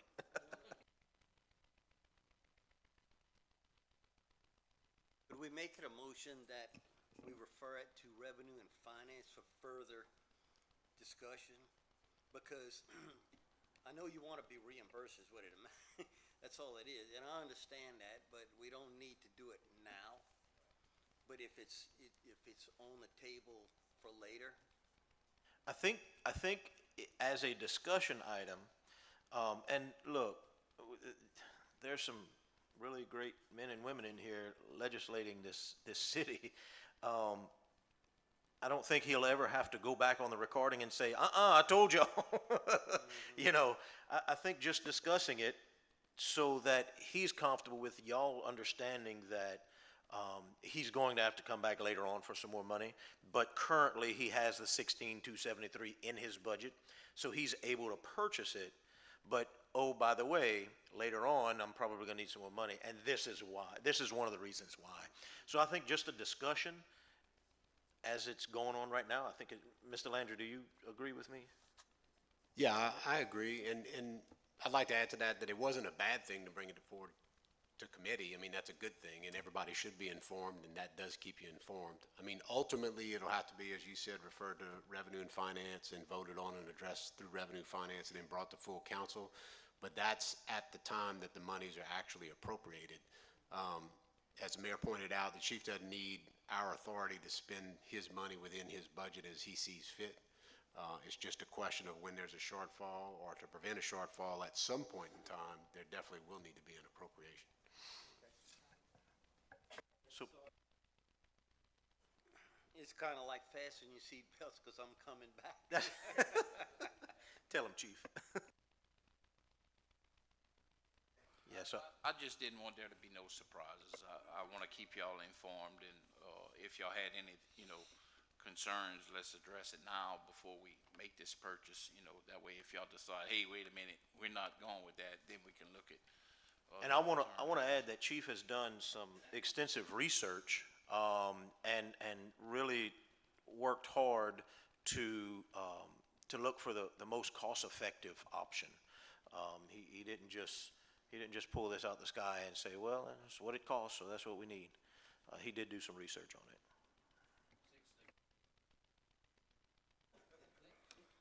Mayor, I have a question. It says it's out of service now. How are you logging the telephone and radio communications at this point? We're not. That's why Can it's you important to please not replace it. ask all these questions? Just wanted to know. So, take notes for y'all? You're more than welcome to come. I'm not coming. Bring a big tablet. I'm riding with the street commissioner, I'm sorry. Chief, you gonna order this tomorrow? Yeah. On the discussion items, enforcement of section 14-2, weight limit of vehicles on the city streets and prohibit of certain vehicles on the city streets by police and code enforcement department. I think, Mr. Byron?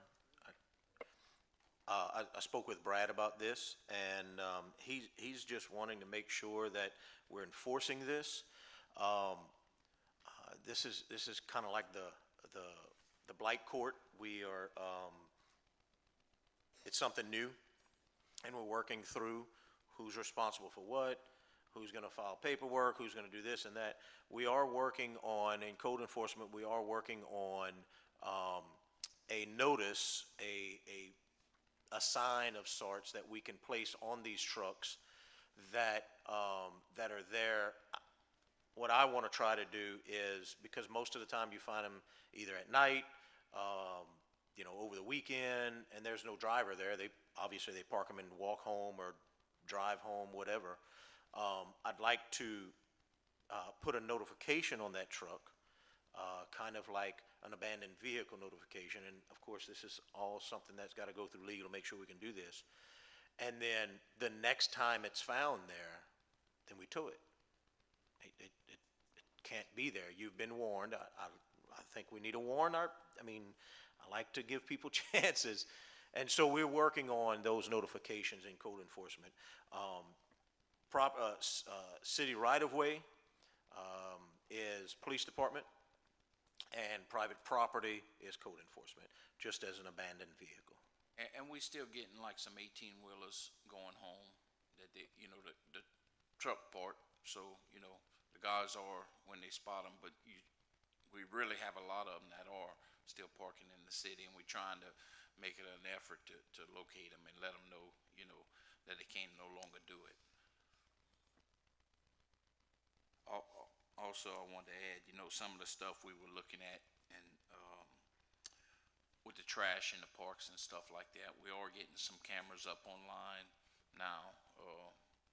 I kind of been working on it all week, so we did a few more today. So we have about 7 locations that we just done. So we're looking forward to finishing up to where I can come back and we do more areas. But some of this stuff, like in Lafayette, what Stuller was doing. Yes, We please. talked about it, and to where when you turn those cameras on, you see trash on the ground. You go back and you back that video up, and you find out who threw it, and you go back and charge them. That's something definitely we can do. We're also looking at, I've also made some moves at the office where, of course, we have one of the officers that came back. We put him into, he does misdemeanor follow-ups now. We're trying to do something with the thefts and everything that's been going on. But he can also do stuff like this too. So we're looking forward to getting all this going to where we can start combating some of this stuff, especially with the trash, especially across the street from the church. There's a lot of littering going on.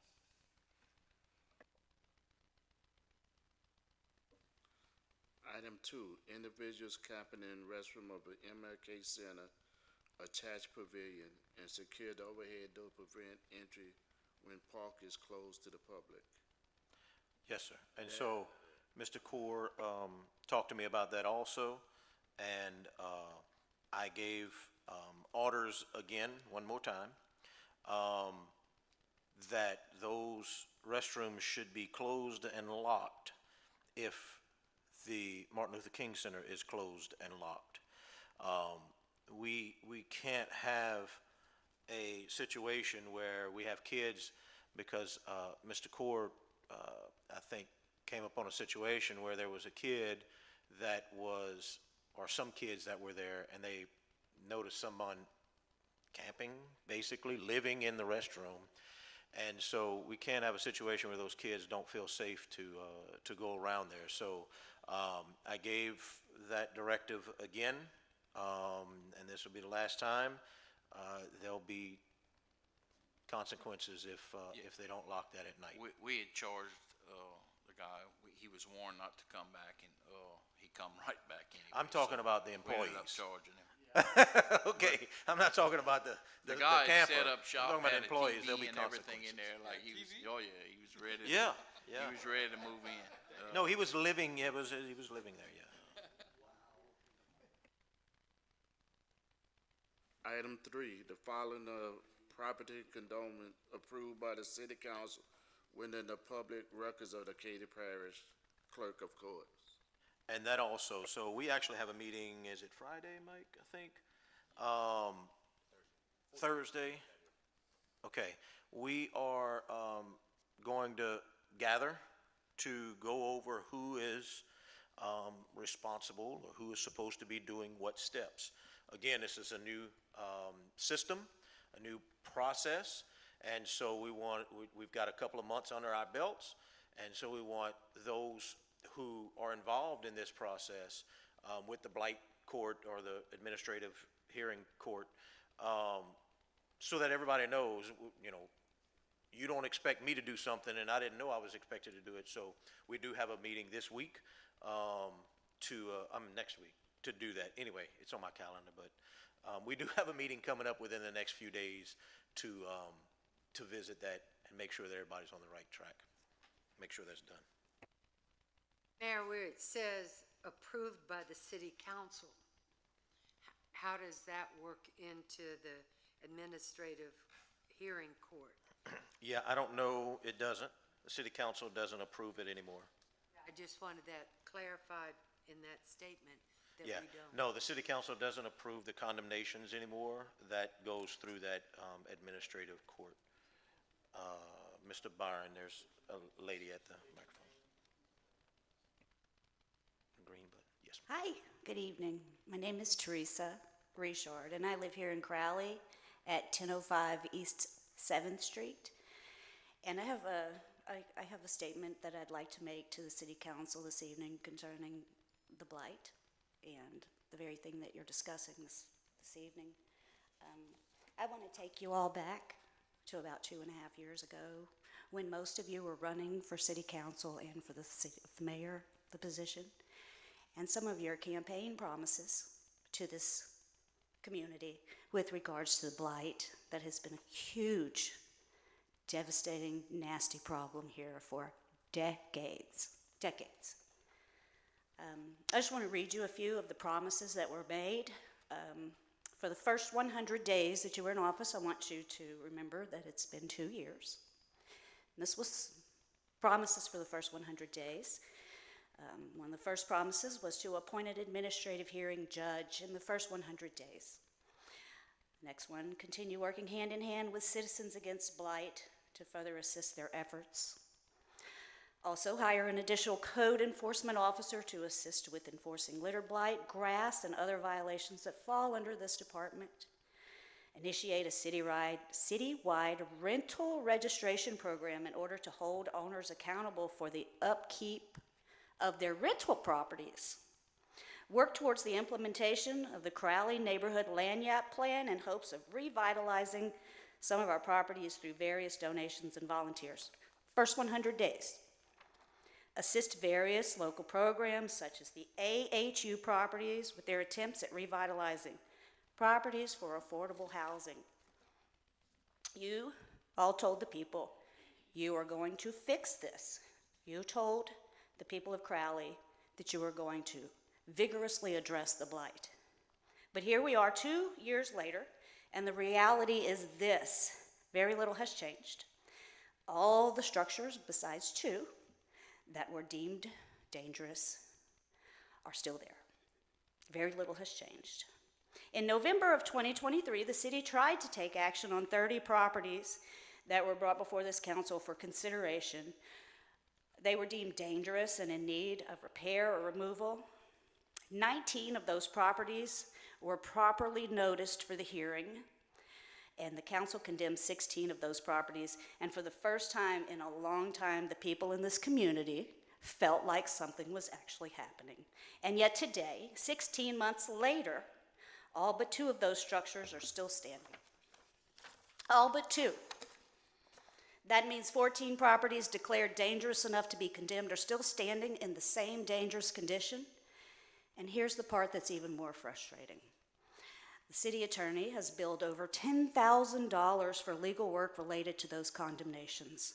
11 of those 30 properties weren't even correctly noticed, and the legal notices after the condemnations that you all approved were never filed at the courthouse.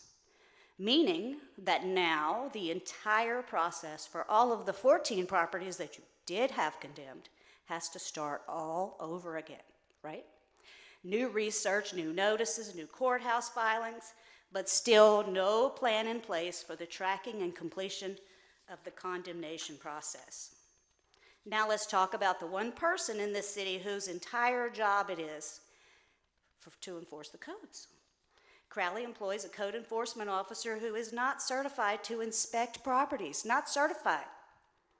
But he was inspecting properties up until about a year ago.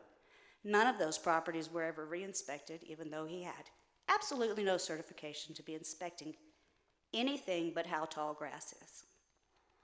So I have to ask, if the city employee, the code enforcement officer, isn't certified to inspect properties, doesn't issue citations, and doesn't file legal notices for condemnation or condemned properties, what does he do? Because here's what we know. Here's what we know. The city has had to hire an outside inspector to handle building inspections, and they're billing the budget $50,000 a year for that. $50,000 a year of a job that was handled by the code enforcement officer. Legal notices that should have been filed at the courthouse for condemnations were never filed. Citations are not being issued to property owners who refuse to fix dangerous structures or clean up nuisances that are dangerous to our health. So if Crowley's paying outside people to do the work that the code enforcement officer used to do, and blight codes aren't being enforced, I'm curious, why are we still paying this guy full salary, benefits, and he gets a brand new truck to drive? But more importantly, how can any of you claim that you're serious about blight when the person responsible for enforcement of these codes isn't enforcing anything? What this means, I'm sorry, I think I'm out of order here.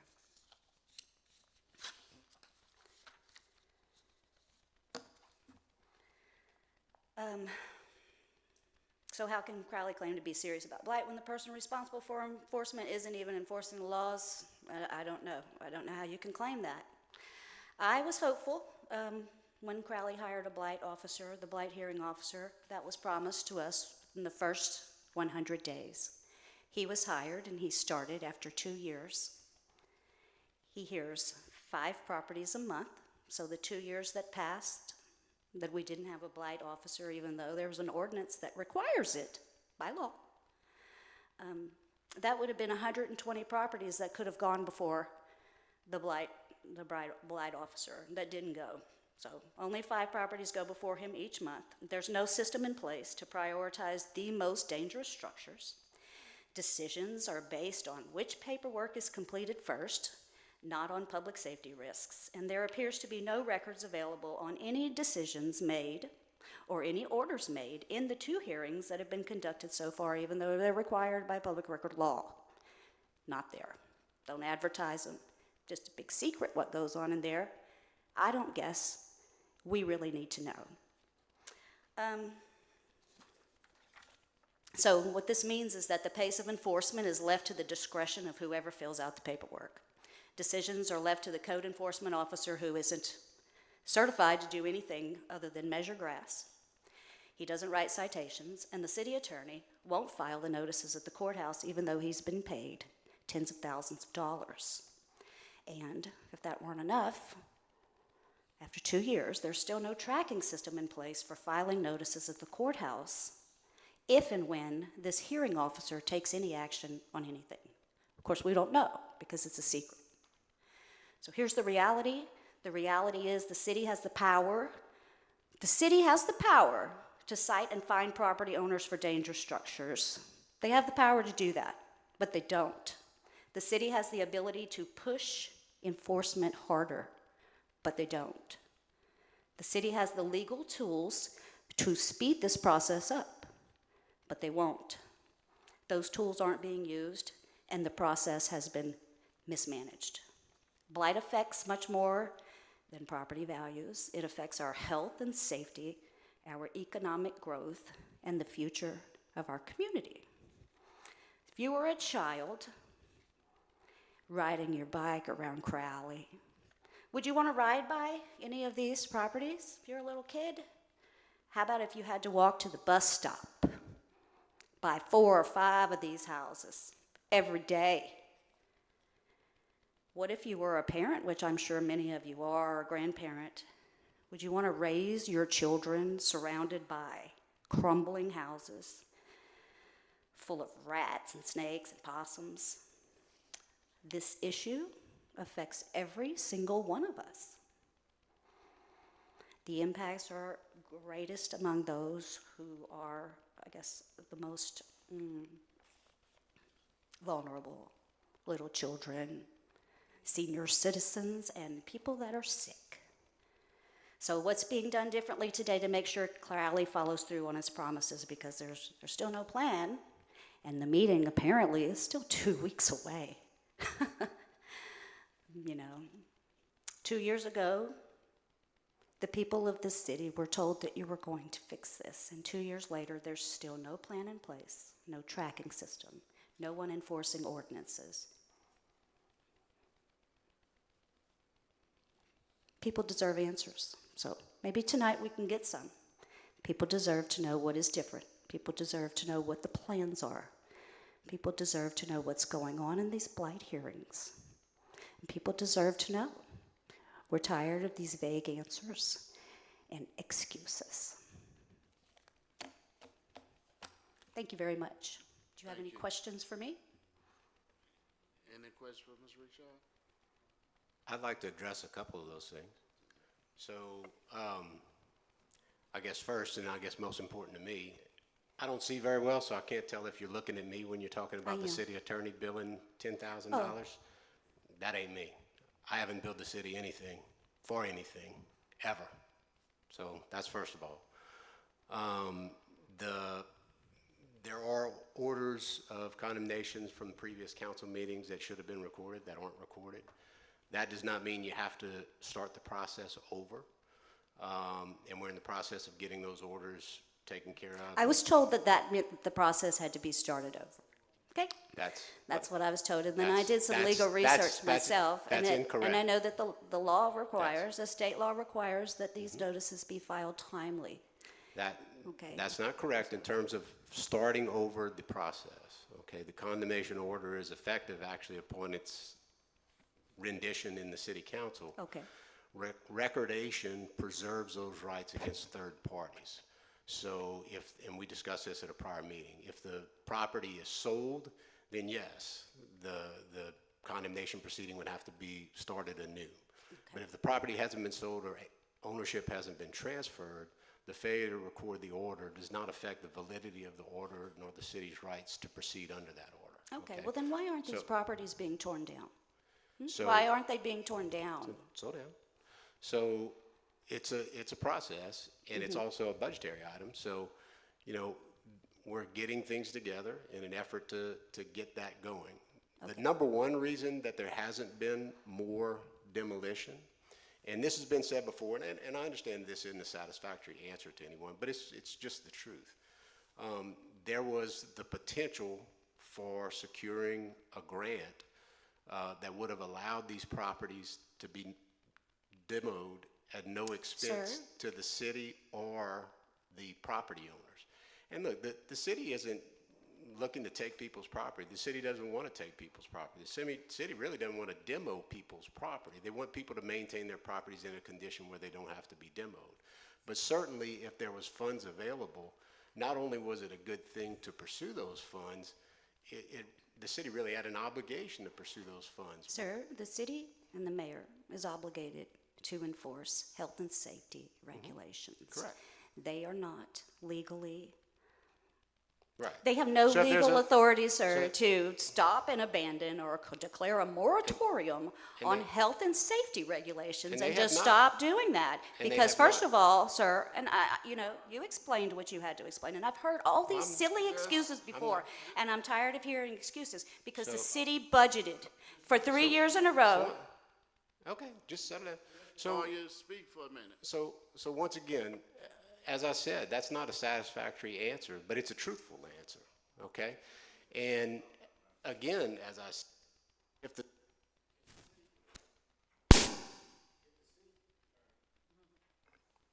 you got me? Okay. Look, if there's a means that the city can accomplish this without spending its own funds, okay, that's in the best interest of the citizens and the best interest of everyone and the property owners as well. And I don't think that it was wrong for the city to pursue that. To pursue that, you had to have a certain number of properties lined up and ready for demo. And that's what we were trying to accomplish so that we could secure those funds. Look, it didn't work out, and that's unfortunate, okay? In hindsight being 2020, yeah, shouldn't have done it. But it wasn't wrong to pursue that avenue in an effort to do this in the best way possible for the benefit of the city and for the citizens of the city of Crowley. And that's what set us back a long, long ways. That's a fact. okay? But since that time, we've moved forward, we've gotten the hearing officer appointed, and we've begun to have court. You said that these are secret proceedings. It's not secret proceedings, it's open to the public. You're welcome to come and attend. And they've been advertised, okay? So there's no secrets. There's no secrets at all. Anybody can attend, just like you can attend city court, just like you can attend district court in the big courthouse across the street. There's no secrets. I mean, it's completely transparent. No one's ever shirked their responsibility. Nobody's ever denied their fault in connection with this issue. It's a difficult issue. As far as the code enforcement, the individual who you say who we are paying, outside individual to do some of this work, he frankly does that work for just about every municipality that I can think of. So the course of action in that regard that the city have taken is pretty par for the course for most of the municipalities in this area. Mr. Dudon, who handles code enforcement, I mean, he does have duties within the city, and he does his duty. Part of what he does is initial inspection, and then it's referred to Cooney Richard, who does the final inspection and actually makes the report that's used in the condemnation proceedings. But I mean, they both have a role, and the role that they serve is, I think, pretty common throughout most of the municipalities around here. Look, are there flaws in the system? Are there flaws in the process? Absolutely, absolutely. It's a difficult issue to address. Are there flaws in the way we have addressed it? Certainly. But are we working to improve it and to fix it? Absolutely, absolutely. You said, the mayor mentioned we have a meeting scheduled, and you said, you know, it's in 2 weeks. It's not in 2 weeks. It's on the 14th, okay, which I believe is either Friday or Thursday. So again, those are things that we are working to address. And, you know, Rome wasn't built in a day. And again, I understand that's not a satisfactory answer. And I don't have an issue with you being upset about it. I really don't. But just know that this city is working to address the problem, even though you may not see that coming to fruition at the speed or in the way that you would like. But it is being addressed, and people are working on it. Where were those blight hearings advertised? The process was mentioned in this meeting, not this meeting, but in a council meeting. It was put in the newspaper. I'm pretty sure that it's every third Friday of the month. You didn't advertise that it's every third, we never told you that? In one of the stories, right. It's every third Friday of every month. Every third Friday of every month is scheduled in this room. The gentleman sits right here. The people get their notices to come to court, to the hearing, and it's all done right here in this room. It's the third Friday of every month. Those doors are unlocked, the lights are on, and the building is open to the public. Ms. Teresa, I would love to invite you to come spend a few days with me in the office. If you would love to, I would love to. I promise you, as God is my witness, I have nothing to hide. I'm not trying to hide anything. Have I made mistakes? Yes, ma'am. I have screwed some things up. But I'm a firefighter who became the mayor to try to do what's right for our city. Did I make some statements that I could not uphold? Absolutely. Because when I got into office, I didn't know if we had $1 or $1 million in a bank account, because it was an absolute mess. And I did not, I would love for you to visit with me, because I don't want to talk about employees. That's not the right thing to do, and it's not legal. But I would love to. Anyone's name I would here, love right? to know, I'm but talking in I don't general. have to mention names. But I would love to visit with you. If you want to come and sit and visit with me, I would love to, because I could show you some things, and I can explain some things to you that would maybe help you understand. You may not still like the answer, but you would hopefully you would understand.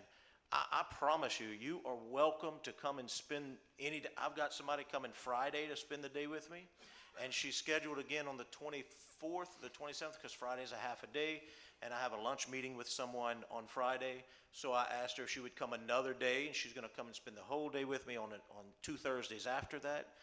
I've encouraged people to come spend the day with. Now, we're not gonna deal with just blight, I promise you. There's no way that I can do that a full day with everything that's going on. But you are welcome anytime you want. Please call. I'll be happy to let you know. Tomorrow and Thursday, I'll be in Baton Rouge because I'm appointed by LMA as one of the 2 mayors serving on a retirement board in Baton Rouge. And our meetings are tomorrow and Thursday. Once a month, I have a meeting in Baton Rouge as one of the appointed mayors from LMA. But I would love, the reason I say call me before is because to make sure that I'm in the office. We may not sit in the office all day. We may get on the road and go check on a drainage problem or a tree problem or whatever it may be.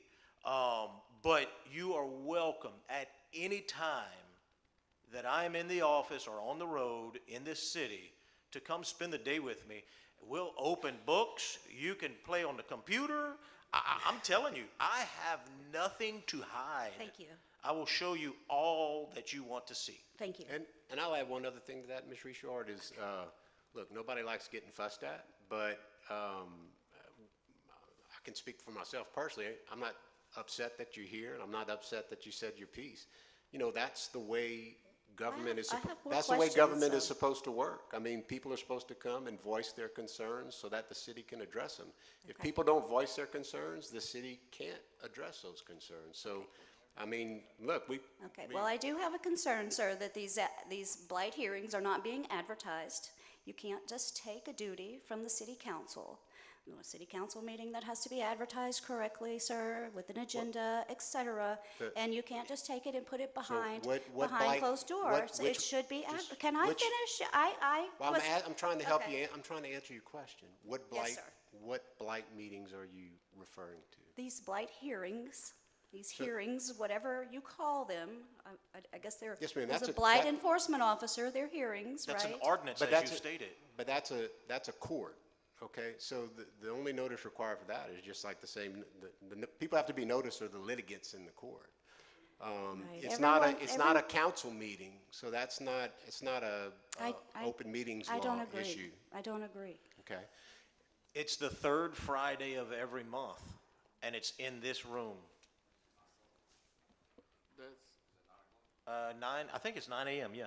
Yeah. Yeah, 9 a.m., the 3rd Friday of every month. Okay. In this room. All right, but I mean, we don't even know who's, you know, that's what I'm saying. It's like, there's no docket to even know who's gonna be there. There's neighbors and other people in the community that might like to know what's going to be happening there. You can't just show up for every meeting. City court does not send out those notices either. I mean, you don't get those notices for city court, do you? This isn't city court. No, but it is a court proceeding. This is about That's enough, blight. Ms. Richard. But We it's about a- to cut this off. But We've it's a been court, spreading it's a this court. For at least 30 minutes right now.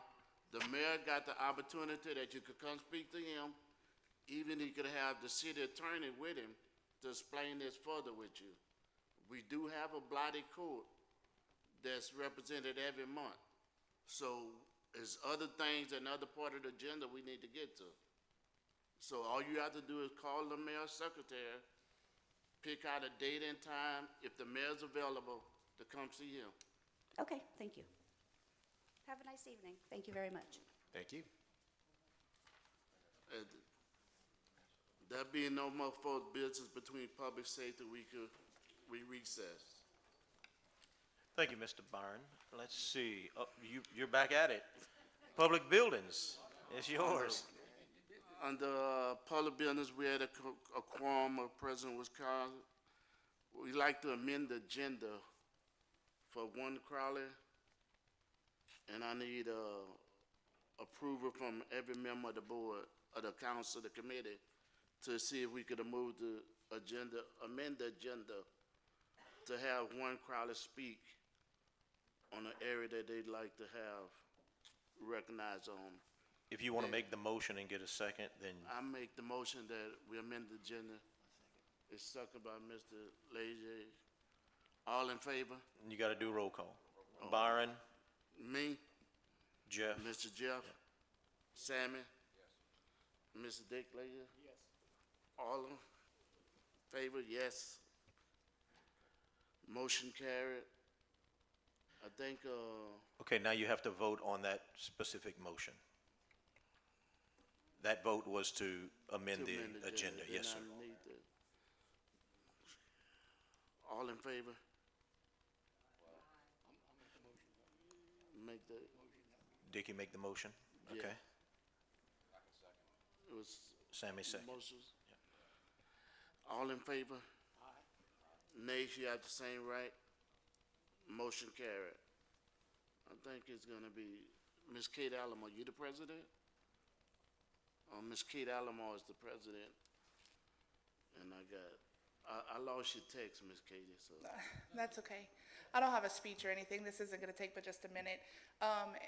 This is our second annual Acadiana's Got Talent. It's a talent show. We did it last year. Brought in a ton of people from all over Louisiana and Texas. We had a sold-out show. We like to do it at the Rice Theater. I'd just like to ask the city to co-sponsor it so that we can honestly offset some of the costs. And that's it. And date and time to be discussed a little later for this. I spoke to Valerie today. I think we're going to do it on May 17th. We're going to have some rehearsals and, different things. Chad and I have talked about it. It's a really fun event we put on last year.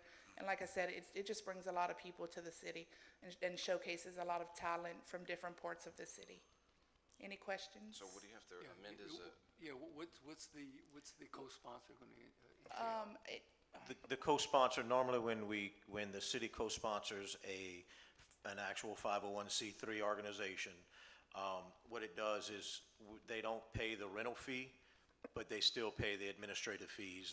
I think it's $200 or $300 or something like that to rent the building. So basically, the city is is a sponsor of that event, and so our sponsorship for that event is the rental fee of the building.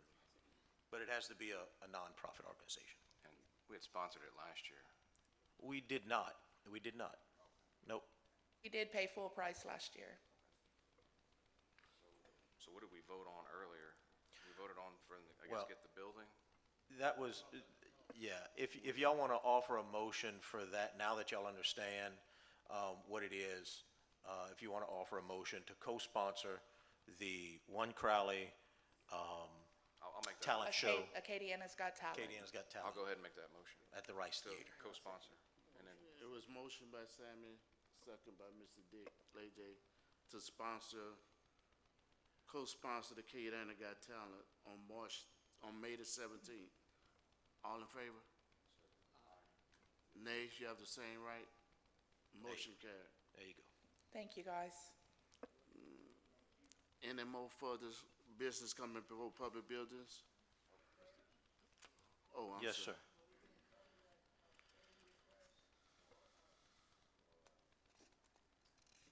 Oh, we didn't, we don't have that.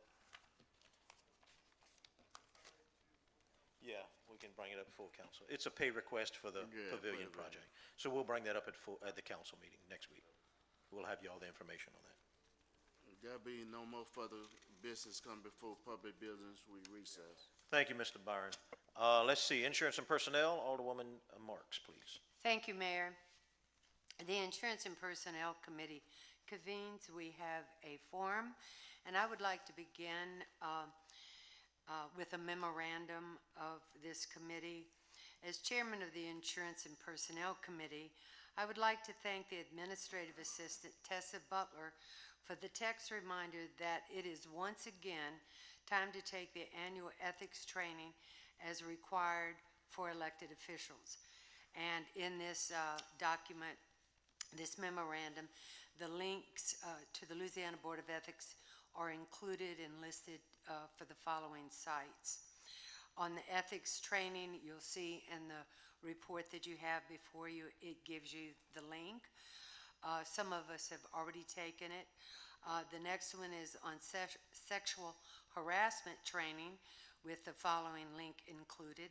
Also in that category, you're going to see at the top tabs, the campaign finance training, which is required, as well as the annual personal financial disclosure statement, which is due on or before May 15th of every year.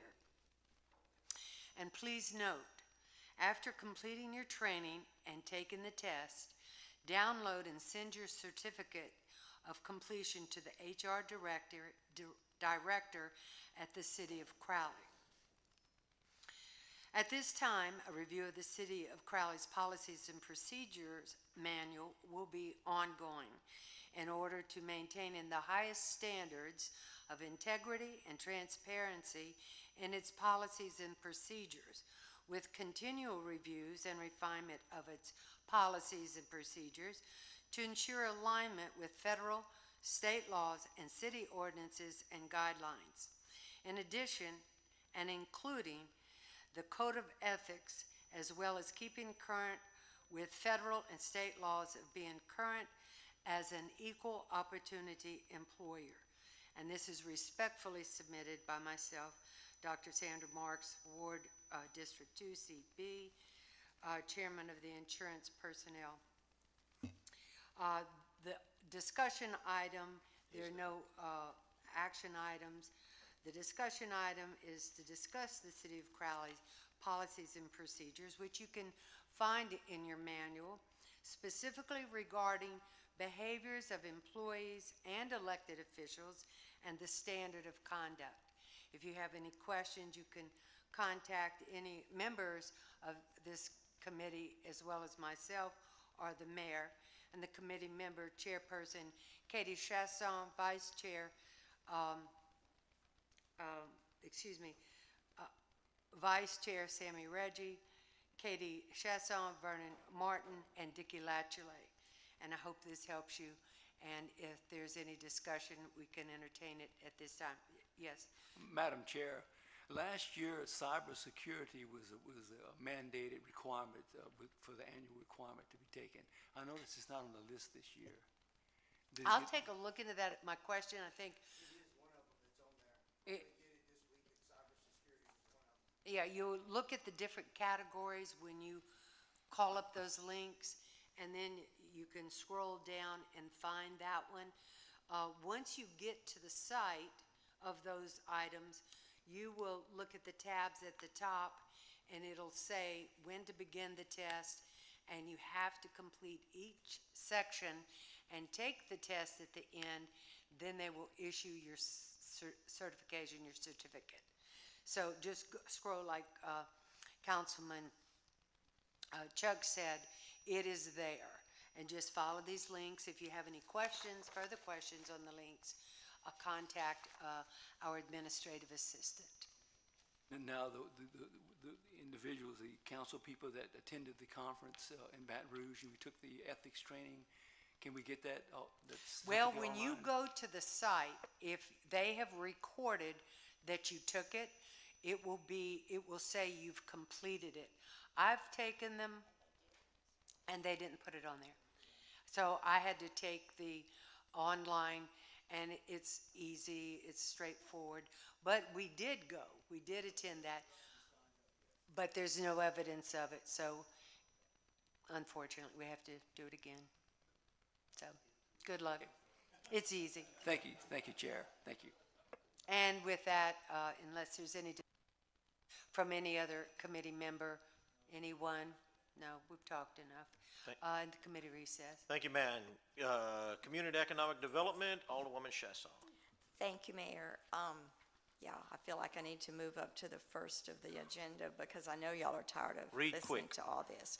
Read quick, let me go.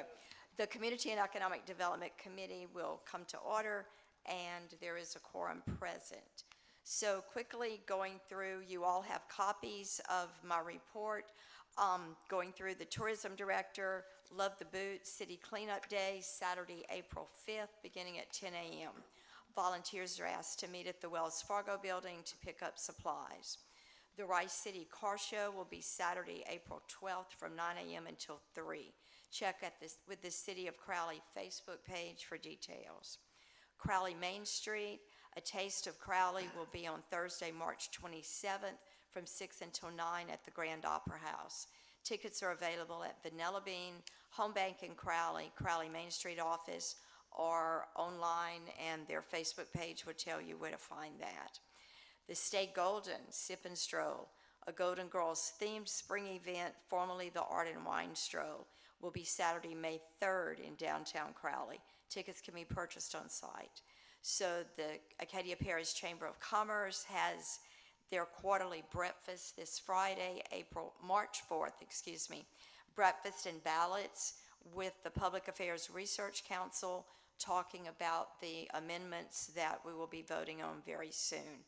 The doors open at 7:30, programming starts at 8, it's at Main Street Patio.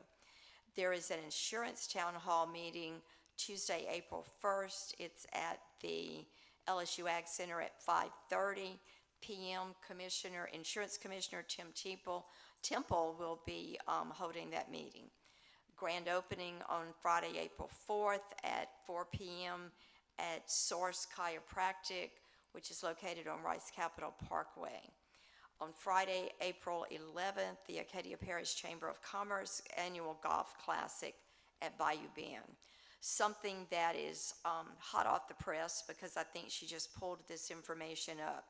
Using Placer AI that they have just started using, it was determined that the Mardi Gras parade brought approximately 1,700 visitors to downtown Crowley.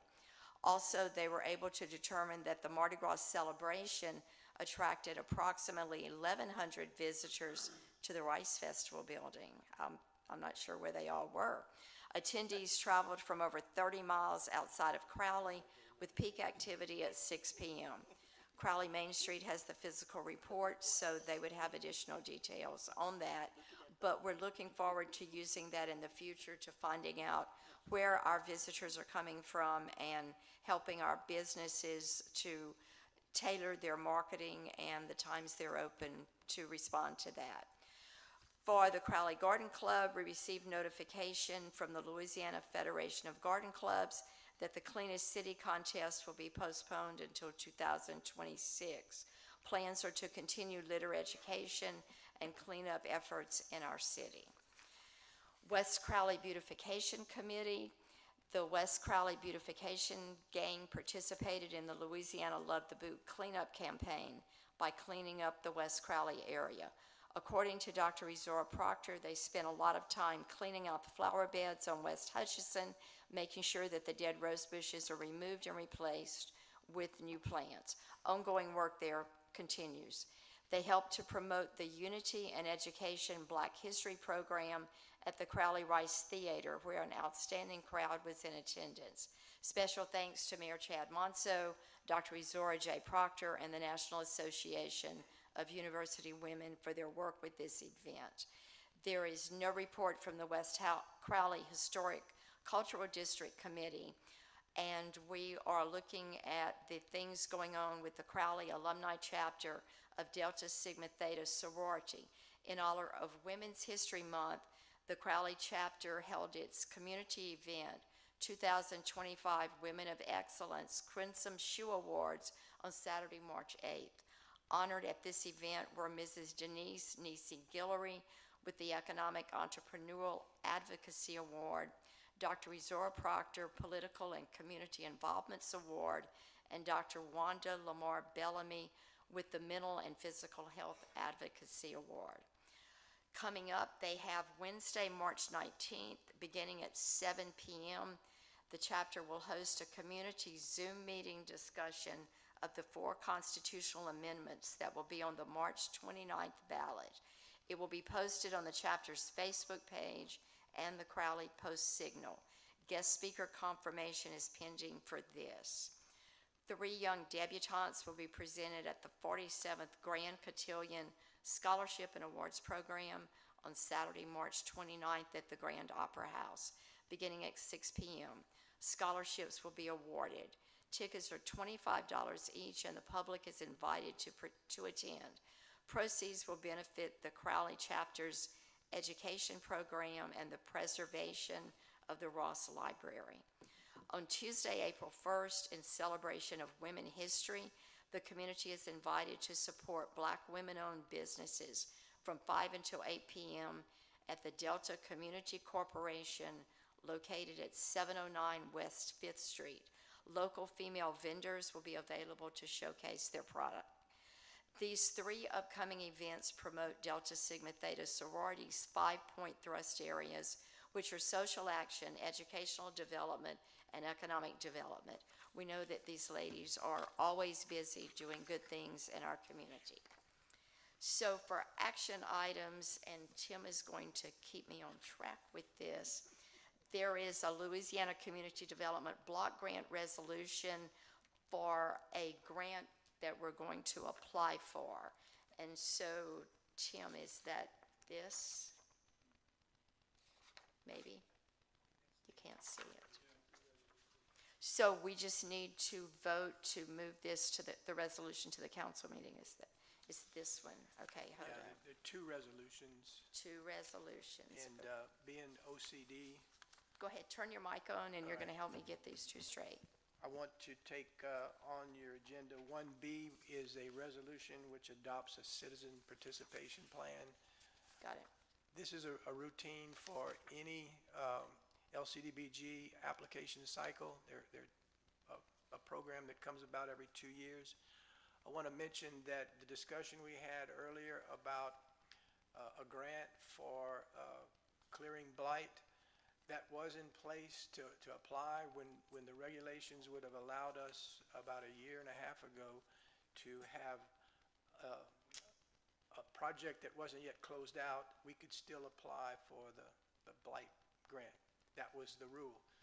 They changed the rule, and very late in the game, so we had to finish closing out. That's the citywide sewer repair program. That was closed out. Now we are eligible to do that.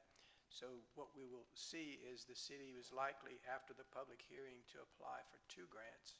One for what's called the clearance program, which is the blight clearance program, and one is a public facilities grant.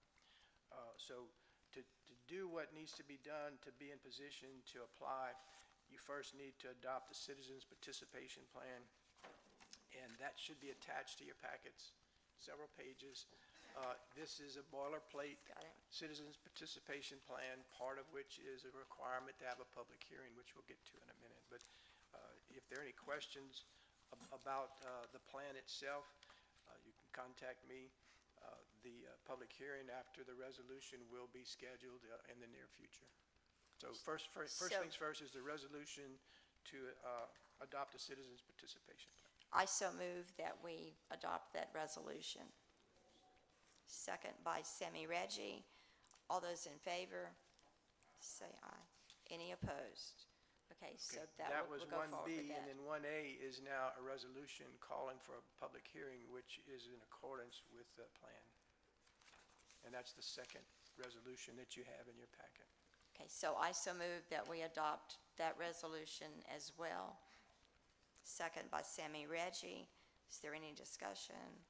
All those in favor signify by saying aye. Any opposition? Okay, so we'll move forward with that. Thank That'll do you. it. Thanks. Okay, and what's next? There was one more thing. Okay, we've done that. We've done all 3 of them. Okay. Is there any other discussion items for the Community and Economic Development Committee? With that, the committee will recess. Thank you, ma'am. Revenue and Finance, once again, Alderman Lachele. Thank you, Mayor. The Revenue Finance Committee reconvenes, still has a quorum present. Under action items, we need to appropriate, we need to appropriate up to $5,000 for the first phase of purchasing new skates for the MLK Center, and I so move. Second. Got a motion, got a second? So just a little update on that. Last month, Chief and I have been looking for some options to purchase skates for MLK, and I was able to get some prices for some used skates that, are obviously in better shape than what we got. and they were anywhere from $35 to $75, depending on the stock that they had. Today, I got I met with Smokey, and because I wanted to know what sizes we needed, I don't want to just order skates that aren't going to be used, so met with Smokey. We come up with a list. I got a quote, and you know how they say God works in mysterious ways. I got a phone call from Mr. Chris Crowley about the police department's trucks. And while he was on the phone with me, he mentioned that Alderman Martin had spoken to him and asked about some help to buy some skates for the Martin Luther King Center. And so that worked out very well, because I told Chris, I said, that's great. It's amazing that you're talking about this today, and I'm working on this. But Alderman Martin planted the seed with Shetla Corley, and so the $5,000 is going to be put together with probably right at another $5,000 from Chris and his wife, Ginger, and we are going to be able to purchase about 93 pairs of skates, sizes 1 through 13, obviously more of the smaller sizes than the larger sizes, but yeah, a little group effort went a long way, and like I said, Alderman Martin planted the seed with Chris Crowley, and I figured I'd ask the council for $5,000 and put it all together, and we're going to get some skates. So thank you all for doing that. Okay, all right, we have a motion and a second by Katie. Any discussion? All in favor? Aye. Any opposed? Motion passed. Action item number 2, to appropriate $100,000 for the Lawrence Acres Drainage Improvement Project. And that would be from the infrastructure fund. Infrastructure fund, and I so move. Okay, got a second? Okay, any discussion? Okay, all in favor? Any opposed? Motion carries. You adjourn? Yes, I forgot. Hang on a second. There would be no other business to come before the committee. The committee adjourns. Thank you all.